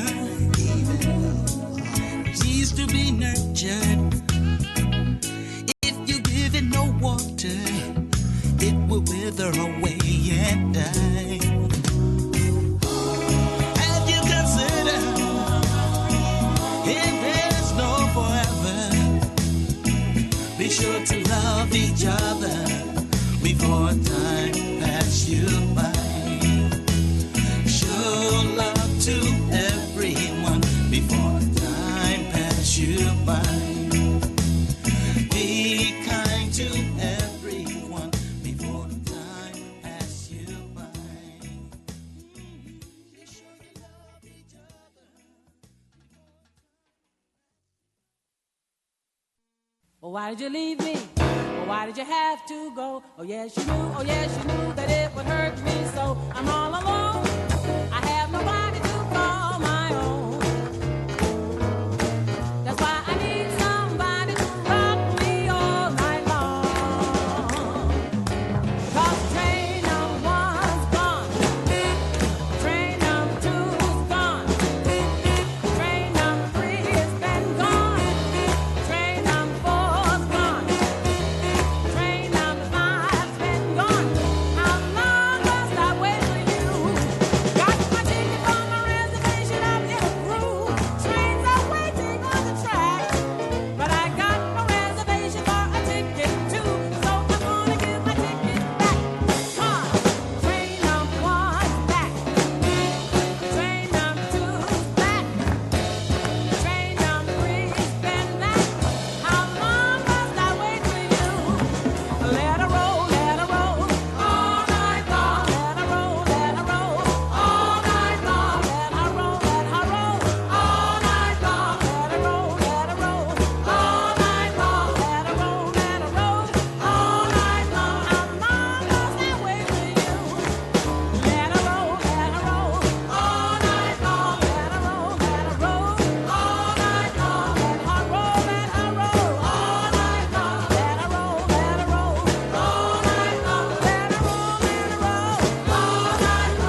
Well, there's a lady in town who saved my life at least 1,000 times. I don't even know her name, but that just goes to show you the way that I am. She's not a doctor or a lawyer, a priest or a nun, but to me she's divine. She steps out into the road. You think it's no big deal, the way she lightens your load, the way she stops those wheels. She's the Main Street Middletown crossing guard. She's the Main Street Middletown crossing guard. She's a hero of mine. I thank her every time that she ever left this town. Because we cut us down. She's a Main Street Middletown crossing guard. Makes me proud to call Middletown my own backyard. The Main Street Middletown crossing guard.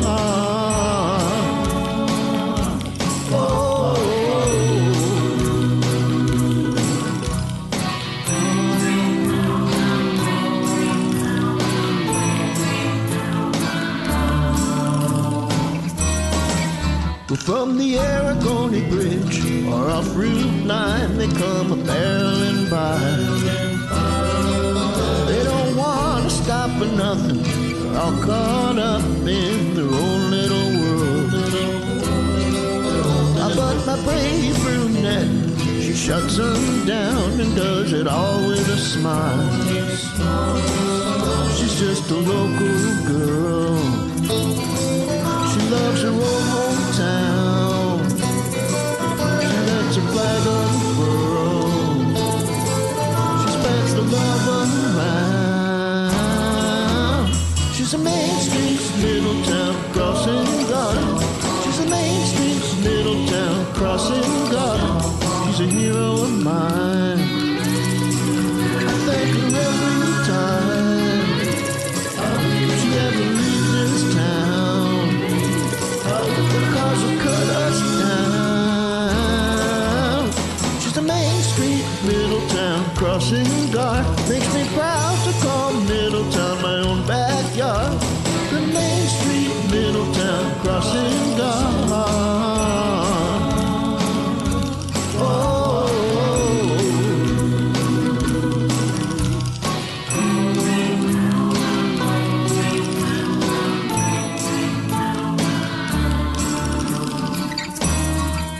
Well, there's a lady in town who saved my life at least 1,000 times. At the Salvation Army, crossing the street to the public market. Well, there's a lady in town who saved my life at least 1,000 times. At the Salvation Army, crossing the street to the public market.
another day in this big old life. Door wide open, door closed down. Depends on the moon, depends on the clown in your head, waving all those signs to skip the wherefores and shouldn't we. Head straight for the exit, please. Step onto the path you made in this big old life. Sun comes up, sun goes down on every small forgotten town, shining on every soul, spilling light in every dark hole. There ain't a thing you gotta do to let that sun shine down on you. Step right into this big old life.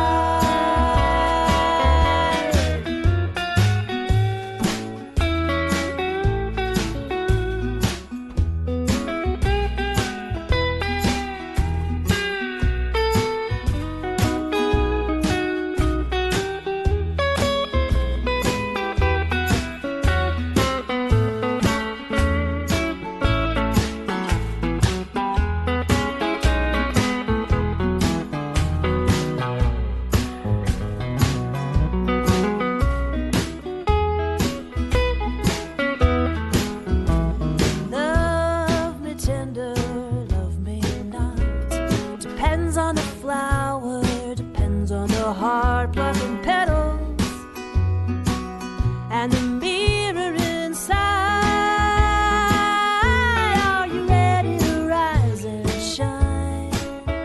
Are you ready to say be mine? If you are, then let's take a ride in this big old life. Yeah, are you ready to rise and shine? Are you ready to say be mine? If you are, then let's take a ride in this big old life.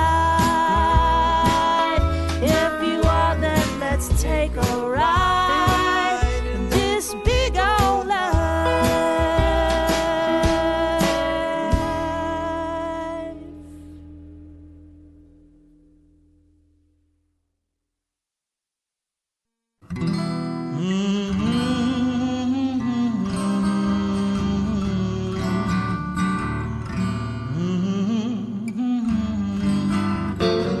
The rich folk wonder where the money went, and Section 8'll help you make your rent. And the soup kitchen is heaven sent for when you're hungry and the dough's all spent. This end of town looks so pretty at sundown. The lovely women like Takesha all around. Mr. Yambo's rice and beans are golden brown. You're in the heart of Middletown, where the river runs to the sound. You're in the heart of Middletown. Now up the soccer fields they have a ball, all shapes and sizes as I recall. Parents are screaming and they have their gall, 'cause the coaches don't get nothing at all. The carnival always brings bad weather, but at least it gets the kids together. From Indian Hill I am looking down on the carnival in Middletown. A mighty river takes you to the sound. You're in the heart of Middletown. La da da, la da da da da, la da da, la da da da. The Dairy Queen, the Woolworth store, ain't there no more? Everything is shiny new. At Brubaker's we do the Jabba Jive. Chelsea and Chris still keep your hopes alive. Joseph and Eloise work hard to thrive. The Wiener Schnitzel makes it worth your drive. We ain't too up, we ain't too down. I guess we're looking for that middle ground. Sometimes I wonder if it can be found here in the heart of Middletown. The mighty river, she is ocean bound. You're in the heart of Middletown. Up, up, up, up, up, up, up, up, up.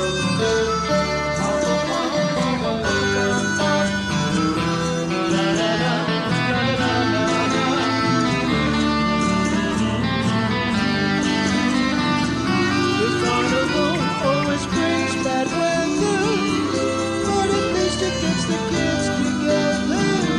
From Indian Hill I am looking down into the heart of Middletown, where the river runs just to the sound. You're in the heart of Middletown. La da da, la da da, la da da, la da da, la da da, la da da.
Just because of you, I'm splitting with the past. I'm trying to get my thing together. Just because of you, baby, please try to understand. My turn at love, you gave it back again. And I believe it's all that I can do to give you the best of me. At first you came and cast my way. I took a bite. Now I don't know if what I'm doing's right. So please come back and let's start over again, baby. Out of the showers, out of the rain, out of the showers, ain't never gonna be the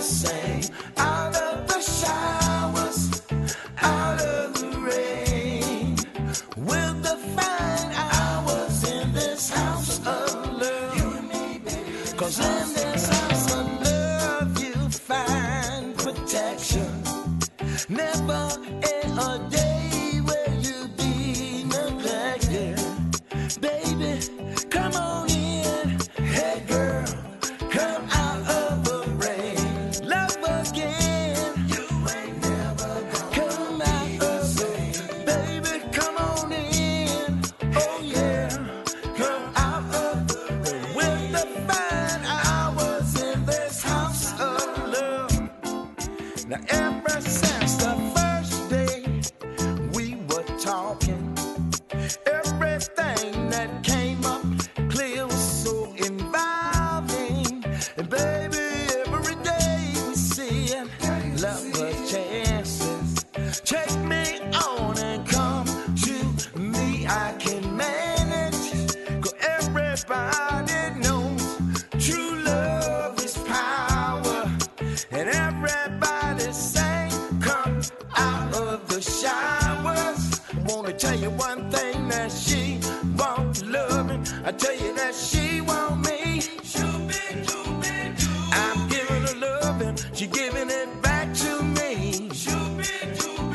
She got everything, thing that I need. I'm giving her loving, tell you she's giving it back. Out of the showers, hey girl, come out of the rain. Out of the showers, ain't never gonna be the same. Out of the showers, hey girl, come out of the rain. We'll divide hours in this house of love. You and me, baby, in this house of love. Showers, hey girl, come out of the rain. Out of the showers, ain't never gonna be the same. Out of the shower, baby, hey girl, come out of the rain. Live forever in this house of love. You and me, baby. Now ever since the first day we were talking, everything that came up to give so involving. And baby, every day we see lovers chances. Take me on and come to me, I can manage. 'Cause everybody knows true love is power. Everybody say, come out of the showers. I want to tell you one thing, that she want the loving. I tell you that she want me. Yeah, for everything I've got, she give it back to me.